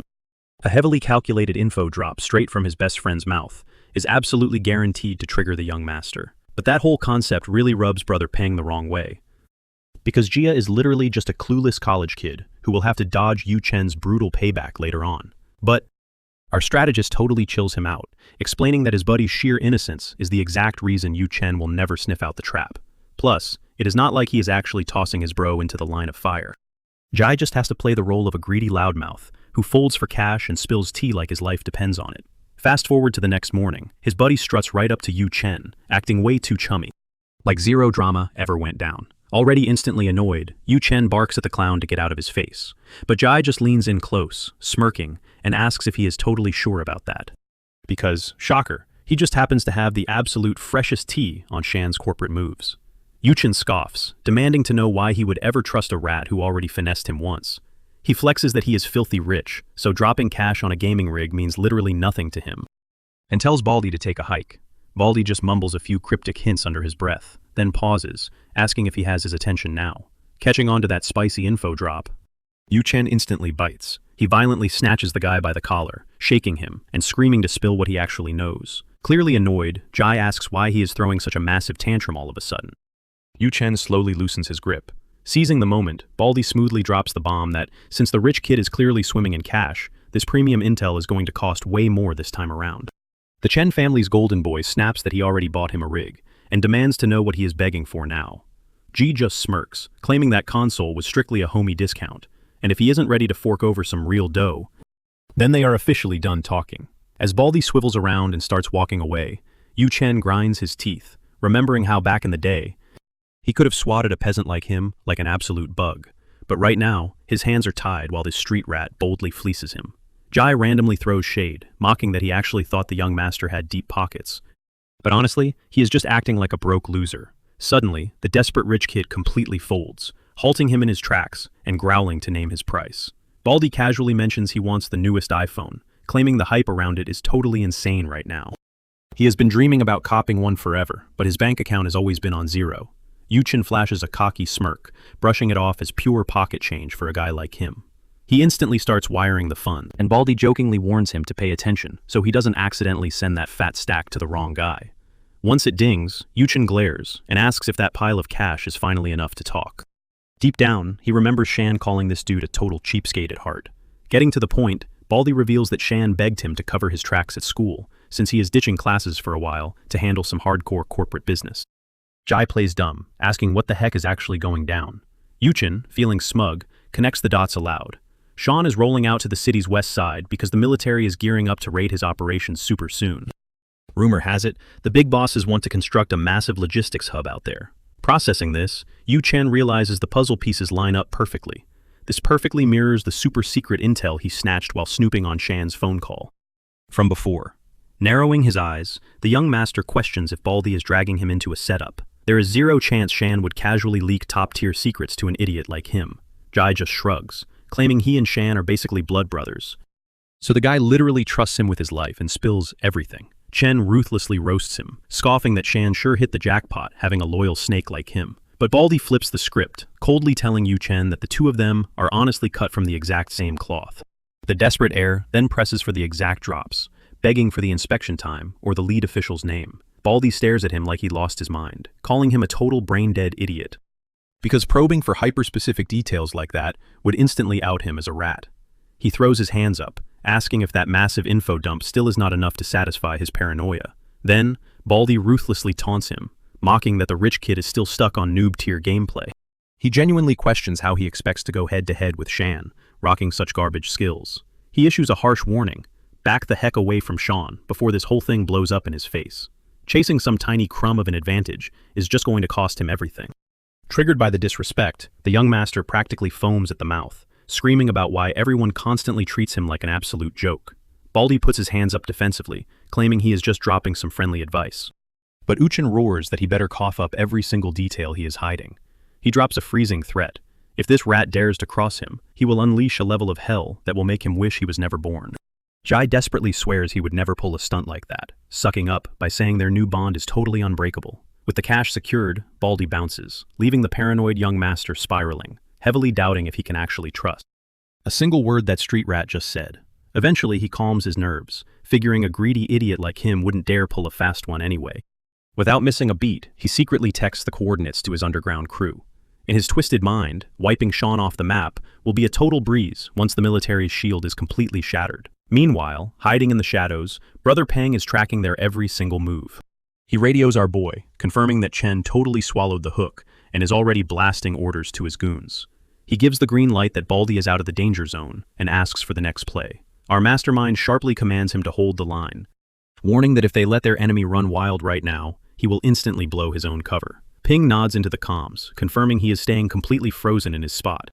Out of nowhere, his personal phone starts blowing up, and he tells our boy he absolutely needs to take this. The second he answers, the voice on the other end drops a bombshell that makes his blood run, leaving the tough guy entirely paralyzed in pure shock. Stuttering, he barks into the mic that he is sprinting to the car and will hit the location in minutes. The tragic reality? His little brother's health is crashing insanely hard, and he just got rushed into emergency care. The massive bodyguard paces the sterile hallway, drowning in anxiety while the surgeons slice into his baby brother. The kid is literally hanging by a thread, fighting a brutal tug-of-war with the Grim Reaper. Finally, the heavy doors swing open, and the lead doctor steps out, scanning the room for Bai-Fei's family. Bipeng steps up, his voice cracking, as he claims his spot. The surgeon's face drops, delivering the gut punch that the kid's vitals have taken a massive nosedive. They pull up the terrifying heart scans, brutally explaining how his lifelong heart defect just mutated into an absolute nightmare. Mind completely blown, Bipeng grabs the doctor, demanding to know what the hell he means, since the original docs swore they could push the treatment back. But the surgeon shakes his head, sighing that biology is wildly unpredictable, and devastating complications are just a brutal reality. Medical world. Bipeng's voice trembles as he asks the ultimate terrifying question. What happens if his little brother doesn't get this exact treatment? The doctor looks him dead in the eye, stating the kid has a maximum of 3 months left on this. Hearing a literal expiration date, Bipeng's entire world violently shatters. The doc tries to soften the blow, explaining that standard surgery offers a pathetic 30% survival rate for this specific nightmare. Desperate, the older brother begs, asking if there is literally the surgeon throws him a lifeline, revealing an experimental wonder drug that just dropped on the market. Fusing this cutting-edge medicine with the surgery instantly skyrockets the survival odds to 80%. A tiny spark of hope finally lights up Bipeng's exhausted face, and he frantically asks for the massive price tag attached to this miracle. The doctor sighs heavily, breaking down that the kid needs 3 intense rounds of this stuff. Factoring in the surgery and the endless hospital fees, the medical bill is about to cost way more than an arm and a leg. That totally crushes him. But the doc throws him a lifeline, hinting at a shady backdoor solution. Slipping him a sketchy business card, the doc claims he has a hookup for knockoff meds. They pack about 70% of the original punch. And the price tag? Way cheaper. But obviously, gambling with bootleg medicine is super risky. Right then, our boy crashes the scene, snatching Peng's hand in a vice grip. He looks the doc dead in the eye. They are using the real stuff. Top-tier treatment, the absolute best VIP suite. He makes it crystal clear they aren't cutting a single corner, because cash is literally not a problem. The doc scoffs, thinking the kid is just flexing, and asks if he even grasps the insane price tag he's casually brushing off. Without blinking, our boy whips out his checkbook and scribbles a cool 1 million right on the spot. He drops it like it's pocket change, calling it a down payment. If they need more, he will drop another bag instantly. The doc's jaw literally hits the floor. Our boy assures him the check is gold. Brother Peng immediately panics, trying to push it back, swearing he cannot take that kind of handout. But Sean tells him to chill out. He orders Peng to lock in on what actually matters, because cash is just paper. You can always grind for more. But if his brother flatlines, he is gone forever, and no amount of money can undo that tragedy. Snapping back to boss mode, he barks at the doc to upgrade the patient to VIP and start the meds. Like right freaking now. The doc aggressively nods and scrambles out the door, swearing to handle the whole process himself. Meanwhile, Peng spirals into deep thought. He used to think he was the main character, ready to change the world. But getting chewed up by brutal reality, it taught him he was absolutely powerless. He finally gets that the universe just doesn't care. 1 million tiny cuts can completely shatter even the hardest dude. Staring at Sean, he admits he was one bad day away from totally giving up. If Sean had showed up a second later, Peng probably would have sold his soul as a street-level goon, or ended up in a body bag. Our boy just pats him on the back, telling him to bury that dark past and live in the now. They are ride or die now. If Peng watches his 6, Sean promises his family will never starve. Cut to midnight. A sleek black ride rolls up to the absolute hood. Yu Chen steps out, utterly disgusted by the garbage tier scenery. He sneers, asking if this dumpster fire is really where Shan is launching his supposed master plan. His goons nod yes. Yu Chen just smirks, mocking Shan's desperately weird strategy to climb the ladder. A lackey drops some intel. A squad of military bigwigs is rolling through for a site inspection in exactly 4 days. The young master's eyes light up as he demands the exact timeline and security layout. The grunt reports it is going down at 2 p.m. sharp. Right now, the site is basically a ghost town, but on inspection day, Dragon Shield security will have the whole zone locked down tight. Yu Chen lets out a wicked laugh, roasting Shan for begging at the military's boots like a pathetic stray dog. He vows to brutally humiliate him right in front of the brass, barely lifting a finger. If this is his grand stage, he snarls, then Shan is nothing but the circus clown. With that cold drop, the squad piles back into the luxury whip and peels out into the night. Cruising through the dark, Yu Chen starts cooking up a toxic scheme. Catching his evil grin, a lackey nervously asks what's brewing, pointing straight at the warehouse blueprints. Yu Chen orders a massive, catastrophic accident on the big day. He calculates that hitting that specific danger zone won't necessarily stack up a body count, but it will be a career-ending PR nightmare. He breaks down the sinister playbook, step by step. Phase 1. Bus in a mob of fake protesters to stir up absolute madness at the gates. Phase 2. Use the riot as cover to torch the main warehouse. He wants the top brass to watch our boy helplessly drown in the chaos, proving he is too weak to even protect his own turf. The grunt stutters, terrified of the fire spreading out of bounds. Yu Chen absolutely loses it, grabbing the dude by the collar, roaring that they already have blood on their hands. Playing Mr. Nice Guy is completely off the table. He barks in order to rally every single dirty merc left in the city limits, just dangle a fat stack of cash in their faces for completing the hit, and guarantee them a clean getaway car out of town. Blinding dollar signs flash in the grunt's eyes. Amped up, he swears on his life the job will go off flawlessly. Not a single glitch. Yu Chen leans back, practically tasting victory, already hallucinating the absolute despair dripping from Shan's face. Flash forward to dawn. The military convoy rolls up to the construction zone. Dragon Shield agents are already locked in tight formation. Officer Chung Shan gives Chief Wang the rundown on our boy's private security firm, flexing how the entire roster is packed with hardened military vets. The security vice captain steps up, saluting sharply as introductions go around. Chief Wang crosses his arms, stating he won't buy the hype until he inspects every single inch of the perimeter himself. Playing tour guide, the vice captain points them straight toward the primary combat course. But out of nowhere, an explosive uproar erupts down by the main gates. An angry mob has completely overrun the entrance. Protesters are waving massive signs, screaming their lungs out, and painting Dragon Shield as a gang of brutal thugs who beat innocent civilians. A dude on crutches shoves his way to the front line. He dramatically cries that the security guards shattered his bones, aggressively begging for bloody karma. Right on cue, a crying mother steps up, wailing that these monsters put her kid in the hospital. She demands the cops throw the entire company behind bars. Watching this dumpster fire unfold, Chief Wang shoots Chung Shan a death glare, demanding answers. Chung Shan sweats profusely, swearing he is completely out of the loop. They both instantly pivot to the vice captain, expecting a confession, but he firmly stands his ground.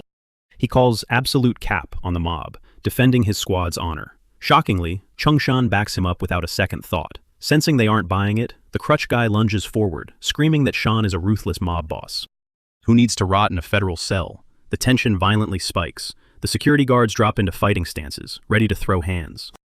But Chung-shan desperately waves them off. He barks that throwing a single punch will just prove the angry mob right on live television. The vice captain is completely frozen, his brain glitching as the setup unfolds. Cut over to the university campus. Yu-Chen is devouring the whole show via live stream. He is totally hyping up his own fake riot, laughing his head off, desperately waiting to see Shan crash and burn on camera. But his jaw drops. The camera pans to our boy, absolutely chilling in the school cafeteria, smashing a rice ball like his life isn't falling apart. He is literally just scrolling through Instagram without a single care in the world. Feeding into the Sigma energy, G slides over, wondering what's got him so locked in. Shan flashes a cocky grin and starts loudly hyping up some epic boxing match, projecting his voice so the rat listening in can hear every word. Yu-Chen's blood boils. He cannot fathom the sheer audacity of this dude enjoying fight highlights while his empire is burning to the ground. Suddenly, pure static blasts through Yu-Chen's earpiece. The color violently drains from his face as he checks the feed.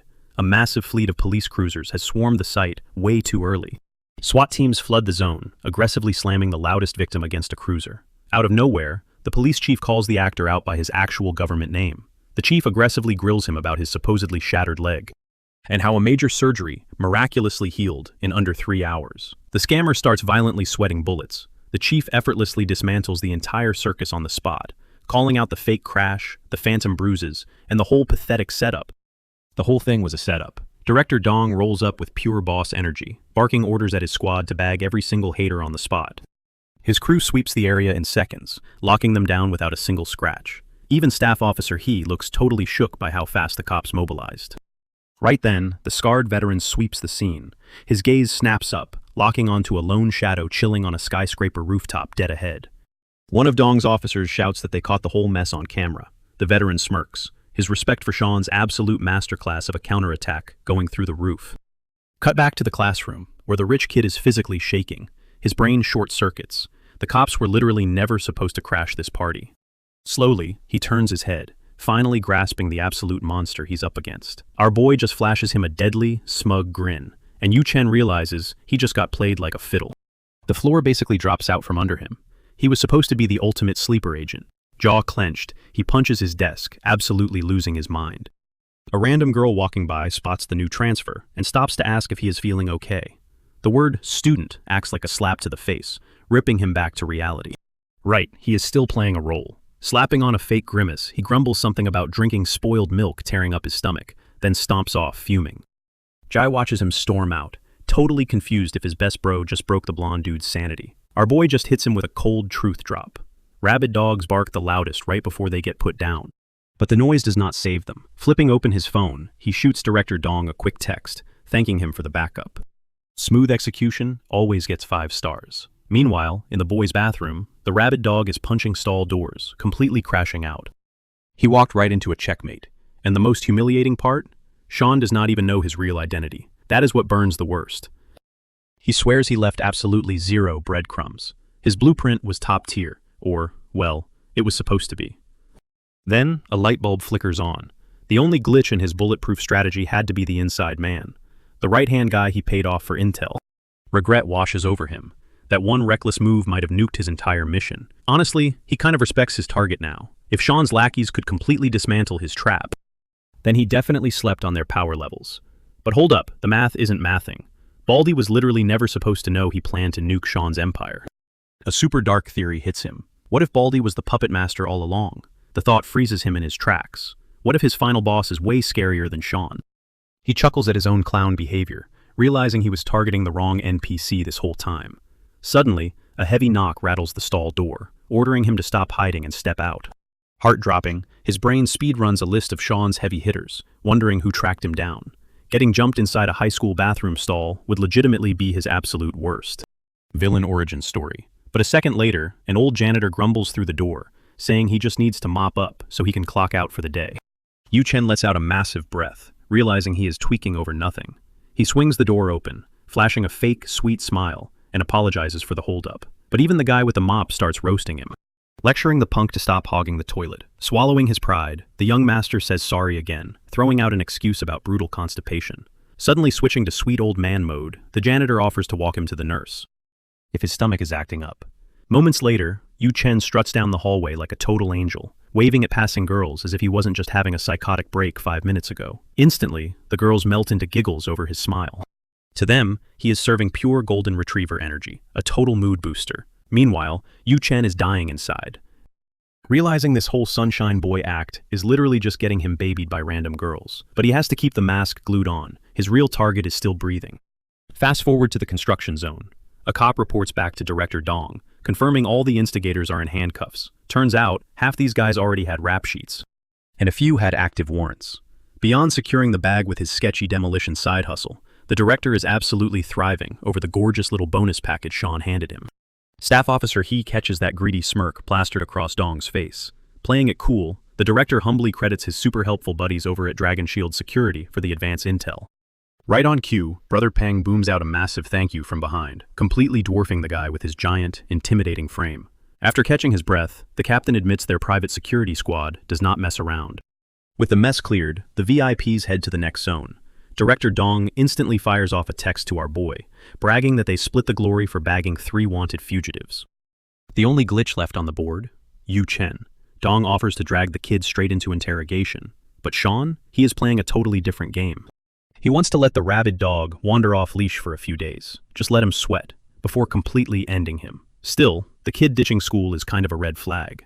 He taps into the cameras around his own crib and his mom's store, sweeping for any shady activity. The perimeter around Lin Shi's house is also dead silent, and honestly, that ghost town vibe just makes him way more paranoid about what Yu Chen is cooking. An absolute narcissist like that blonde freak would never just lock himself in his bedroom and cry over taking a massive L. Cut to later that afternoon, Jai is literally passed out at his desk. Our boy smacks him awake. His best bro whines, rubbing his eyes, complaining he is basically running on 0 hours of sleep. Sean looks dead serious, ordering him not to take any detours on his way back to the crib. Being in Sean's circle is a massive hazard right now, with Yu Chen completely off the grid. That psycho is definitely camping somewhere in the shadows, waiting for the perfect moment to snipe them. Fast forward to dinner. He is sitting at the table with his mom, but his eyes are absolutely glued to his screen. He keeps refreshing the feeds for his street, Lin Shi's block, and his mom's restaurant. Every single camera shows 0 activity. It is completely dead. Way too dead. His mom easily picks up on his dark aura. She leans in, asking if his startup is going under. When he tries to brush it off, she practically jump scares him, screaming at the top of her lungs, ordering him to drop the phone and actually appreciate the feast she cooked. Honestly, she is the only boss in this second life who can legit make him shake. But suddenly, he has to completely ghost her, because his screen lights up with Jai's name. His bro never dials him this late. An ice-cold wave of dread hits his stomach. Something just went horribly wrong. He hits accept, instantly asking if everything is chill, but all he hears is violent gasping. Breaking down into full-on sobs, Jai chokes out that someone just snatched his mom. Hearing those words, Sean vaults out of his chair, aggressively demanding the exact timestamp of the kidnapping. Sitting completely alone in his wrecked dining room, his best bro stammers that he just walked through the front door. The locks were busted wide open. The whole place was flipped upside down, furniture smashed to pieces, and his mother was nowhere to be found. Just a ransom note left in the dust. Sean demands to know what it says. His boy, voice shaking, reads the terms out loud. They want him solo at the abandoned brickyard out in the sticks. No hardware, no cops, or his mom is coming back in a body bag. Our boy's memory instantly clicks. That warehouse is a Jinhu asset. It's been a ghost town since operations got permanently shut down. Seeing red, he's honestly mind-blown that Chen Yu can still find new rock bottoms to scrape. But Sean doesn't just get mad, he gets even. His brain instantly cooks up a brutal counterplay. Step 1. He orders G to ditch his crib ASAP and grab a ride over to his turf. They agree to link up at the corner park. His best bro absolutely loses it, sobbing his eyes out over what his life even looks like if his mom doesn't make it. Crushing the ransom note in his fist, he swears he won't survive losing her. Sean lays down the law. He is snatching her back from that snake Chen, whatever it takes. He kills the call and sprints for the exit. Stuffing his duffel with the essentials, he gears up for a one-way trip to drag Yu Chen straight down to the underworld. But right before he breaches the front door, he hits a massive roadblock. His own mom. She crosses her arms, demanding to know where he's sneaking off to at 0:30. Playing it cool, he drops the classic excuse about just hitting the books with his bro, playing the totally normal teenager. She clearly isn't buying a single word of that cap, but she gives him the green light anyway, just begging him to stay out of trouble. That absolute trust hits him right in the chest. Projecting pure, icy confidence, he tells her to leave his plate warm, because he's going to be starving when he rolls back in. Out at the park, he spots G huddled up on a freezing bench, looking absolutely crushed. Tears are practically flooding down the dude's face as he snaps at Sean for taking forever, hyperventilating about his mom being on death's door. Sean just levels him with a calm vibe, and silently holds his hand out for the paper. He scans it under the flickering street lamp. His sharp eyes catch a massive detail. This isn't scribbled by hand. It's totally typed out, super clean. His bro is spiraling, begging to know why his family got dragged into this mess. They are literal nobodies who never start beef, and the most toxic thing he's ever done is talk trash in a gaming lobby. G's jaw drops to the floor when Sean drops the ultimate truth bomb. His family caught the crossfire purely because of him. Yu Chen is the golden boy heir of the Chen Empire, and Sean has been violently locking horns with him for a hot minute. To get payback for their toxic history, Sean made a sport out of publicly wrecking the guy's ego with zero mercy. Now, regret is eating him alive. He should have buried that punk when he had the perfect opening. Taking his mom hostage is 100% on him, and the guilt is physically making him sick. But out of nowhere, his best friend tells him to cut the pathetic pity party. His ride-or-die Sean is supposed to be the absolute alpha who owns his mistakes by actually handling business. G doesn't want to hear some weak apology right now. He wants to watch Yu Chen get absolutely stomped into the dirt. He looks Sean dead in the eye and reminds him that he's the most savage beast he knows, and more importantly, his day one brother. Fueled by pure brotherhood and an insane thirst for payback, our guy gears up without skipping a beat. It's finally time to serve Yu Chen the brutal karma he's been dodging for way too long. He slides into the driver's seat and instantly dials up his strike team. Peng patches through, reporting that his brother is recovering fast, making him locked, loaded, and ready to breach whenever the word is given. Sean barks out his orders. Lock down a ghost perimeter around that busted brickyard. The whole squad stays Frosty on standby, while 2 top-tier heavies are assigned to babysit his own house, 24/7. Big Bro Peng confirms he's already stacked the roster and deployed the units ahead of schedule. Without missing a beat, Sean dials Director Dong, who is already totally dialed into the crisis. The top cop reports that his tactical units and cyber division are chilling at a secure distance from the drop zone. That's music to Sean's ears, but he aggressively warns the director to pull his boys back even further because one wrong move will spook Yu Chen before the trap snaps shut. The director gets the memo loud and clear, promising to stay frosty until our boy personally drops the green light. Even this shady, under-the-table official confesses he's sweating bullets over Sean's survival. Waltzing into a death trap completely unarmed is insane, but our main guy is basically backed into a corner right now. Period. Playing by their twisted rules is the only shot he has at keeping the hostage breathing. Plus, a psycho like Yu Chen would never pull the trigger right away. He's the type to drag out the torture just to soak in the misery.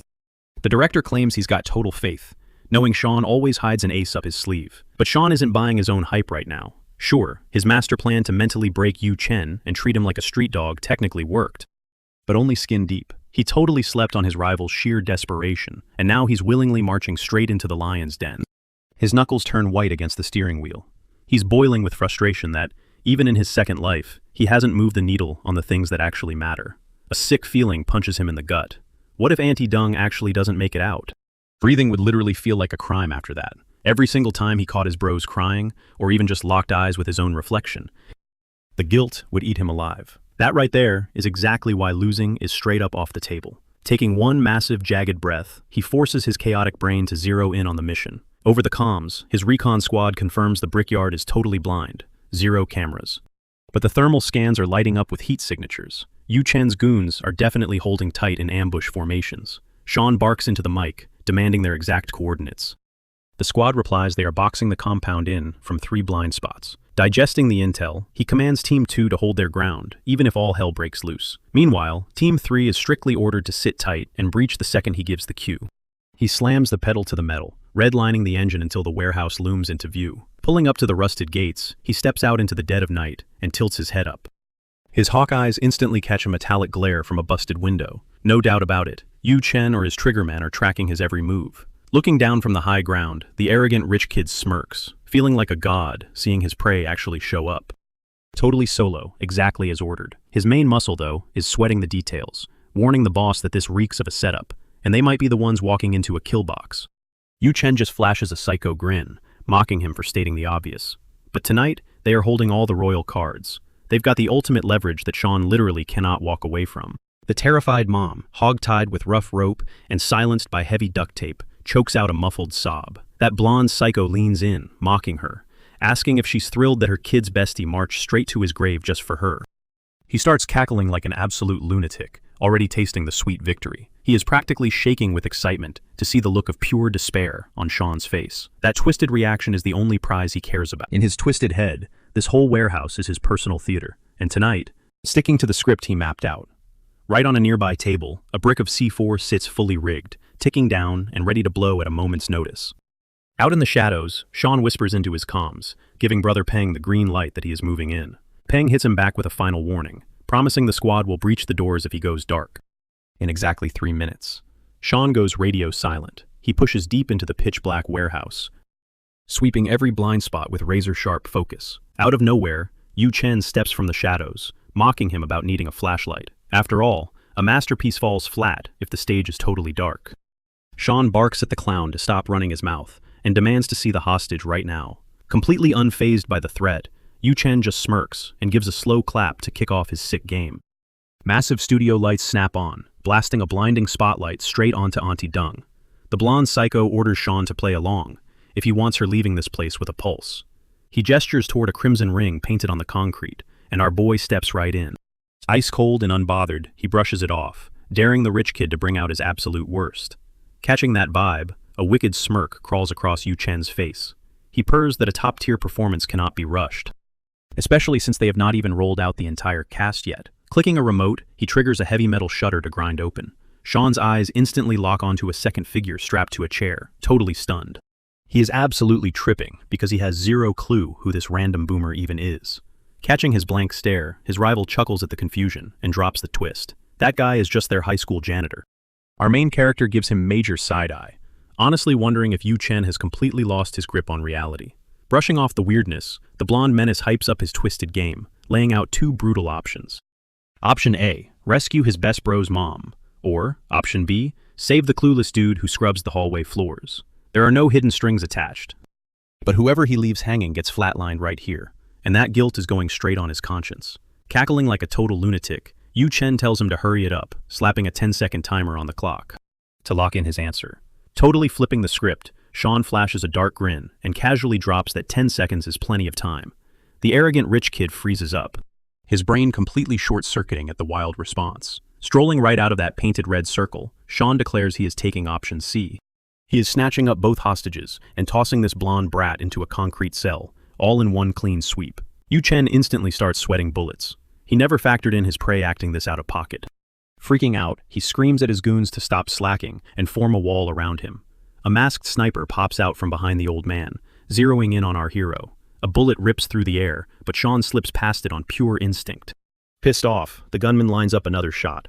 Catching a stack of debris out of the corner of his eye, our boy scoops up a heavy brick and absolutely yeets it across the room, connecting with a sickening crunch and putting the thug straight to sleep. With threat number 1 out cold, he instantly pivots toward the second sniper lurking up in the window. Dropping low in a split second, he grabs a massive chunk of cinder block and launches it directly into the dirtbag's face. But the vibe still feels totally off. His ears definitely caught more than 2 shots ringing out earlier. Bingo! His gut feeling hits the mark when he spots a third hired gun zeroed in on him from the rafters. The sniper barks at him to freeze, unless he wants his brain redecorated. Calling the bluff, Sean dares him to pull the trigger and blitzes straight at him. Blurring the distance in mere seconds, he is already in the guy's face. But the rookie completely chokes under pressure. Mocking the wannabe for playing hitman, our boy goes full John Wick, stripping the rifle away before Sparta kicking him straight into the concrete wall behind. The punk folds like a lawn chair, instantly. Watching his whole squad get packed up, Yu Chen completely loses his mind, shrieking and raging like a cornered rat. All those top-tier mercenaries he paid for turned out to be an absolute scam. Backed into a corner, he pulls his ultimate trump card, commanding his final hidden muscle to step into the light. The secret backup is genuinely shook that a mere teenager just wiped out a 3-man ambush. Stepping up with a beast of a guard dog, the elite bodyguard swears on his life that he will not let his boss get a single scratch. The demonic hound snaps its jaws wide and snarls aggressively. That literally makes our boy burst out laughing, realizing the hilarious irony that both the meathead and his literal pet are equally blind, obedient mutts. The giant bodyguard instantly takes major offense to the trash talk, but Sean coolly clarifies it was a compliment for his ride-or-die dedication. The actual tragedy here is that he threw his life away for the wrong boss.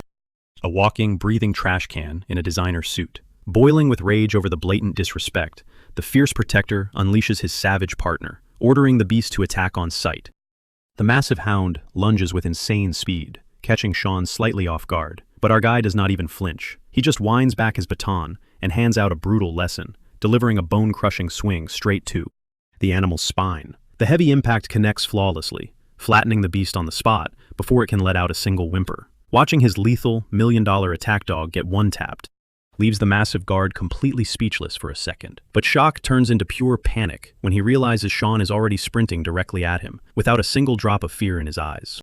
The giant stands there looking completely glitched out. Using that window, Sean launches himself into the air and obliterates the guy with a devastating haymaker. The heavy hitter's skull bounces off the concrete before his brain can even process the knockout.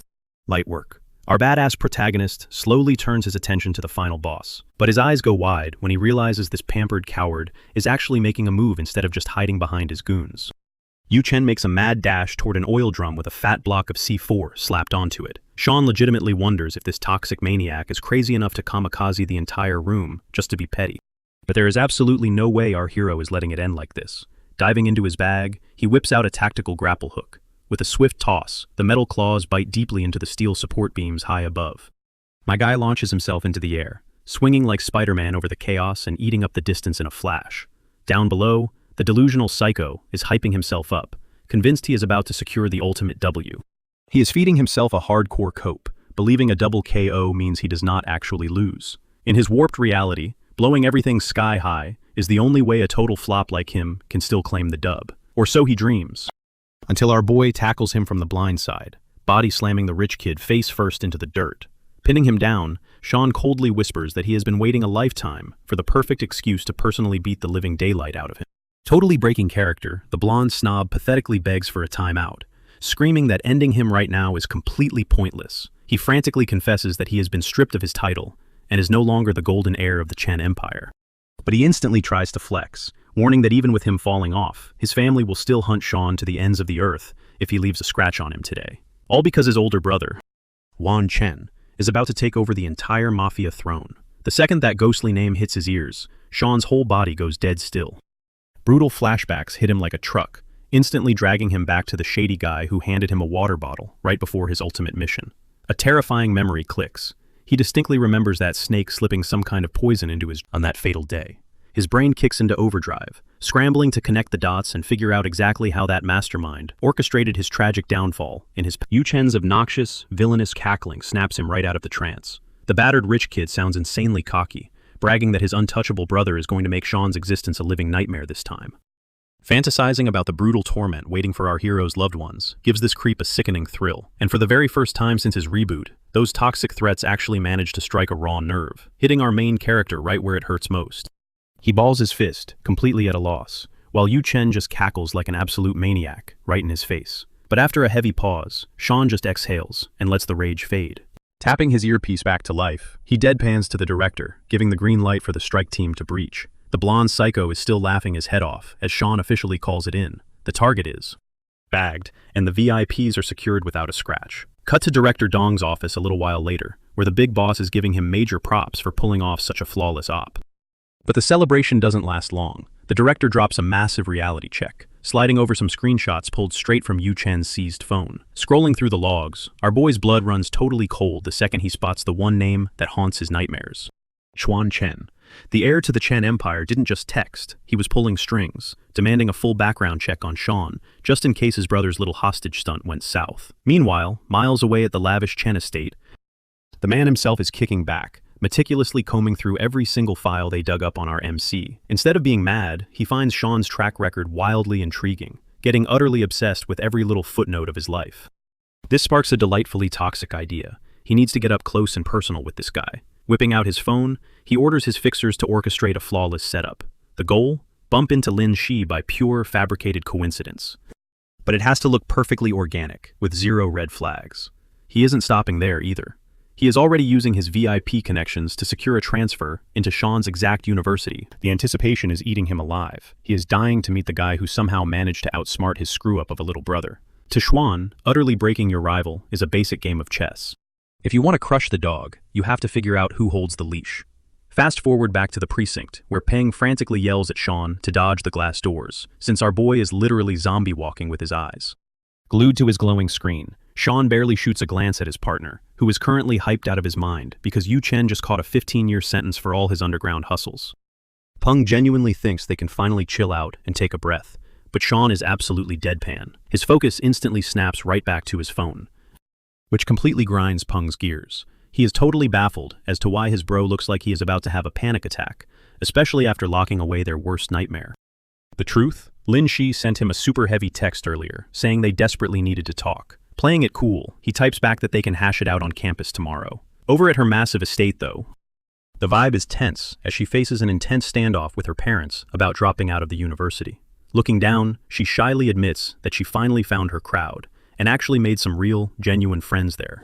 But her dad instantly shuts it down, reminding her that the Lin family's true muscle is back in the capital. That is literally the only zone where he can guarantee her absolute safety. Pushing back, she argues that the Chen family's grip on the city is totally gone now that Yu Chen is rotting behind bars. But her folks are not buying it, strictly warning her that nature abhors a vacuum. Another Chen could easily step up to claim the throne at any second.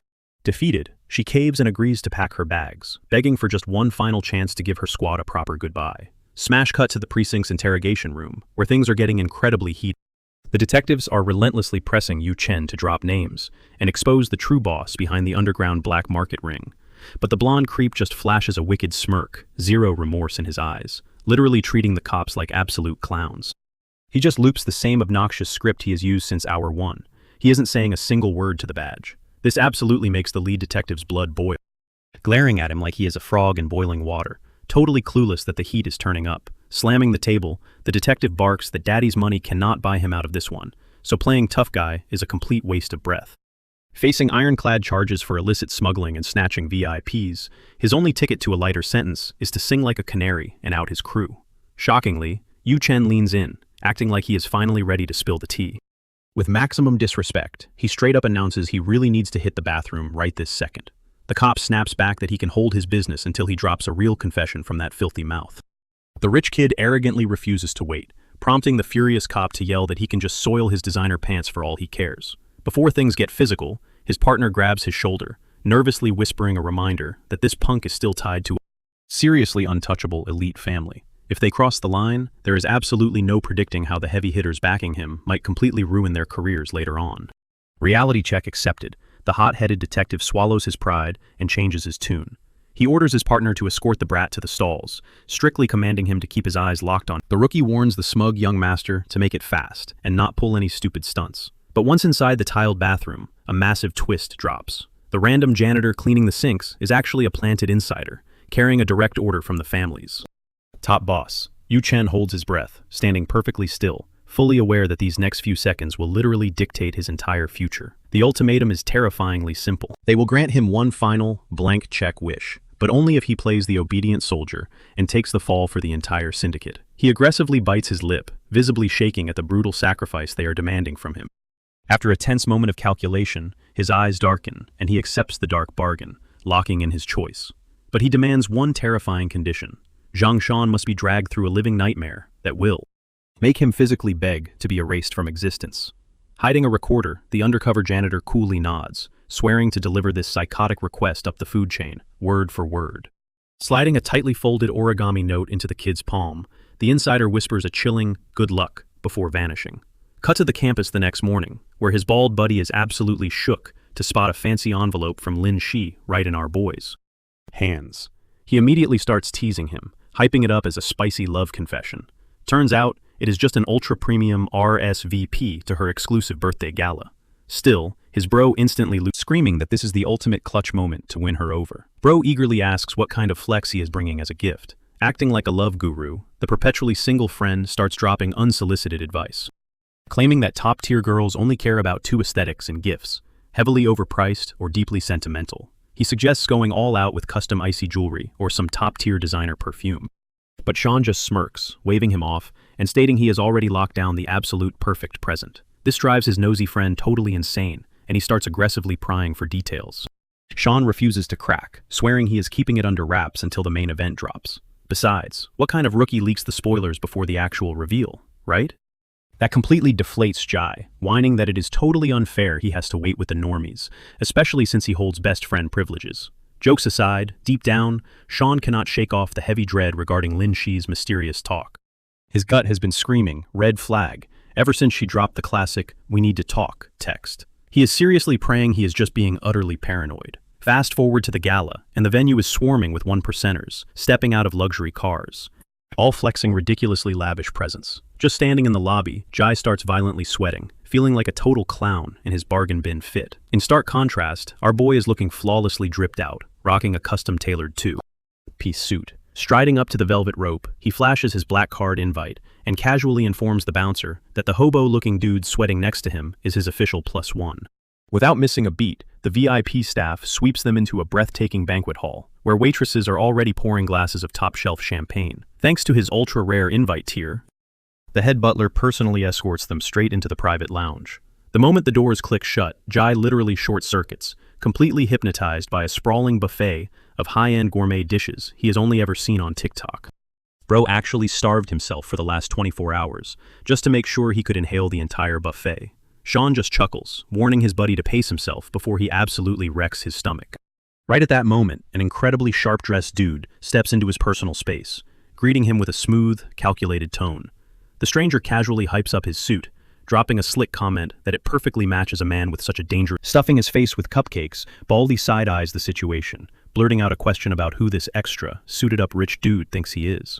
The flexer steps up, announcing he is the birthday girl's cousin, Lin Jun. He drops a formal handshake, and our guy fires back, saying the pleasure is all his. Sean plays it cool, brushing off his own hype as just a few minor wins. But Lin Jun goes straight for the throat, clapping back that totally wrecking Yu Chen on his home turf is far from minor. He flexes that he only clicks with high-tier players packing legit skills, but follows up by saying he calls cap on street gossip and needs to see the receipts with his own two eyes. Catching that vibe, Lin Jun pitches a wild idea to hype up the crowd, suggesting a casual archery shootout at the backyard range. To spike the adrenaline, he throws down a massive wager. Out of the blue, Jay suddenly butts in, arguing they have zero business going head-to-head on a major vibe like Lin Shi's birthday bash. That totally fails to stop Lin Jun from flaming him alive. He flashes a toxic smirk, taunting him about whether Sean is chickening out, or if a street-level game is just too low-tier for his taste. That arrogant rich kid energy instantly triggers a spark, and Sean locks in the challenge without blinking.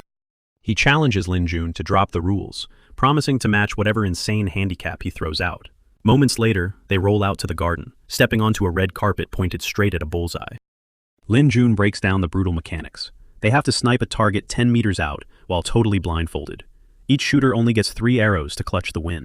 Following the rundown, a servant hands over a premium bow to Lin Jun. He smugly double-checks if Sean actually processed the rules. Our MC drops 0 words, silently gripping his bow and plucking the string to test the tension. At that exact second, Lin Shi crashes the party, taking in the absolute chaos. Piecing the madness together, she immediately threatens her cousin with lethal consequences if their uncle catches wind. Her cousin brushes her off, claiming he is just trying to juice up her boring party. Flexing for the audience, he violently broadcasts the stakes. The ultimate winner gets the bragging rights of her opening their gift first. Sean instantly co-signs the deal, which only spikes Lin Shi's anxiety, watching him dive into such a clown show of a match. For a split second, she genuinely questions if he is pulling this insane stunt just to turn her head. Stepping up, her cousin takes the opening shot. He tightens his grip, flawlessly drawing the string, and lets the arrow fly. The crowd goes absolutely feral as the tip buries itself inches from the dead center. He instantly rips a second shot, and Sean stands perfectly still, letting the judge's scream of a flawless bullseye wash over him. Nobody in that hyped crowd doubts for a millisecond that the rich heir is taking the crown. Local fangirls totally lose their minds, screaming his name. Meanwhile, Lin Shi stays frozen in pure panic, stressing over how Sean plans to survive this absolute trap. Lin Jun flashes a toxic sneer, asking our boy for his thoughts, while flexing that he still holds one final arrow.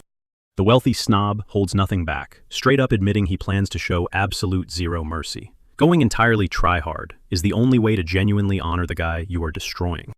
With that cold drop, he launches his final strike, slicing through the dark air like a missile toward the board. In that exact microsecond, a shadowy creep slides up right behind Lin Shi, who is totally zoned out, sweating bullets over our main character. Out of nowhere, the stalker brutally shoves her back, violently throwing her off balance as she aggressively stumbles forward. Before her brain can even process the glitch, the birthday girl trips dead into the trajectory of a lethal arrow, screaming toward her face. She shrieks in sheer terror, and her voice instantly pierces our hero's focus. His radar-like hearing, forged through brutal Black Ops survival, pinpoints that her scream is coming from the exact same angle as the bullseye. Acting on pure reflex, he snatches all 3 arrows and blind aims into the void, pulling off a desperately insane maneuver to snipe Lin Jun's incoming projectile. Call it insane RNG, but his spread violently crashes into the rich kid's final shot, shattering it into absolute dust mid-flight.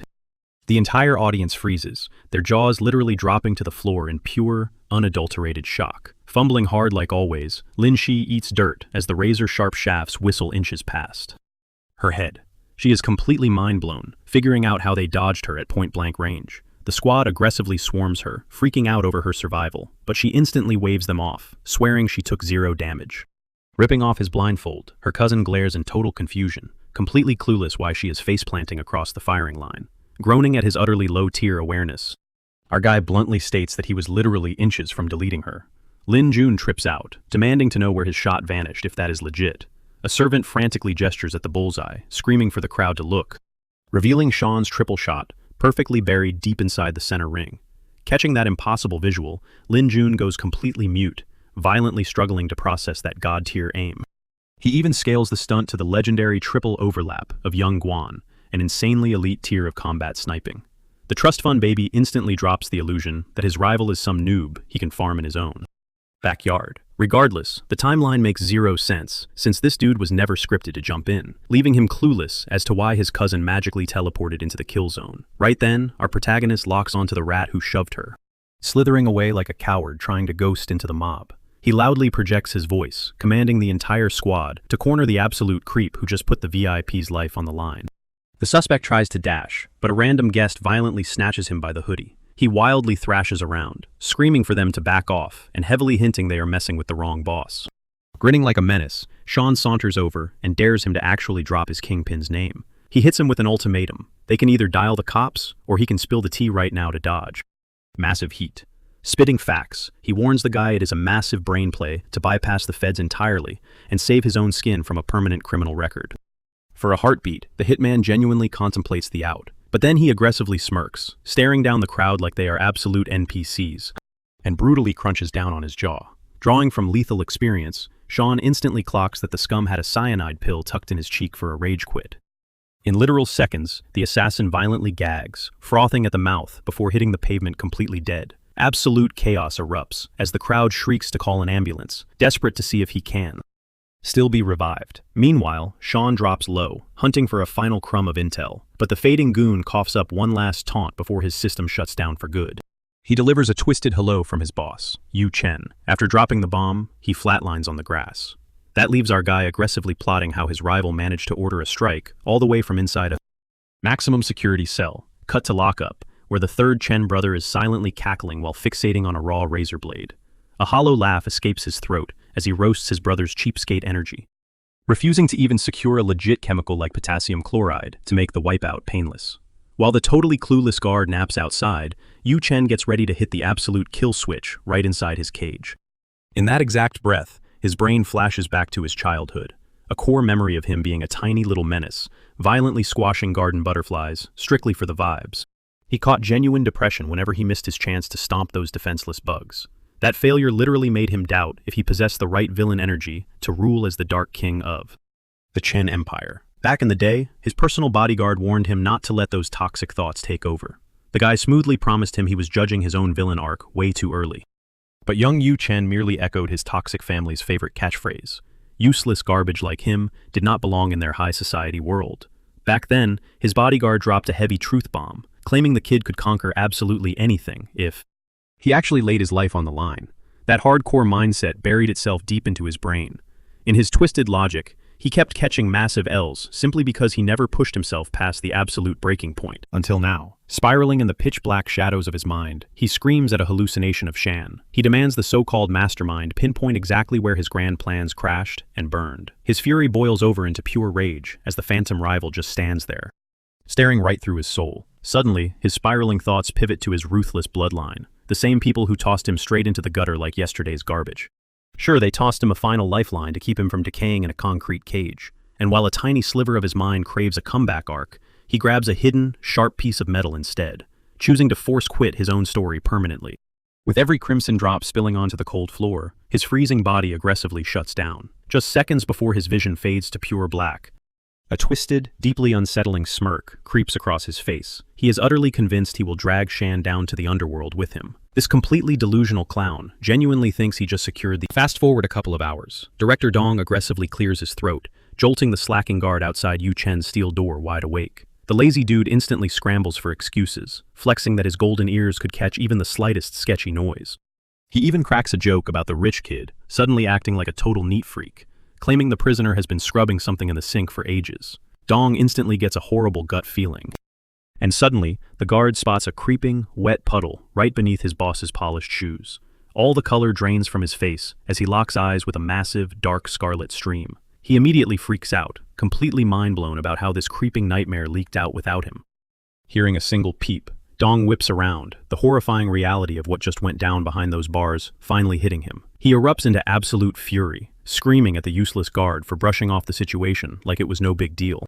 The director goes into a full-blown panic attack, painfully aware that the Chen family's elite legal sharks are already speeding over for a VIP check-in. The two frantically pop the lock and burst inside. Absolute horror freezes them in their tracks when they spot the kid's lifeless, pale frame collapsed on the concrete, swallowed by a massive, horrific crimson ocean. They scream his name in sheer desperation, wildly praying for even the slightest flinch or miracle respawn. The guard spots the tiny, tragic piece of metal clutched nearby and violently dives down to check for a heartbeat. A suffocating silence drops as he slowly hangs his head, whispering to the trembling director that the boy has officially checked out. Dong's stomach plummets as the brutal reality hits him. Those high-paid corporate suits are not coming to rescue the kid anymore. Their new mission is strictly damage control for this gruesome nightmare.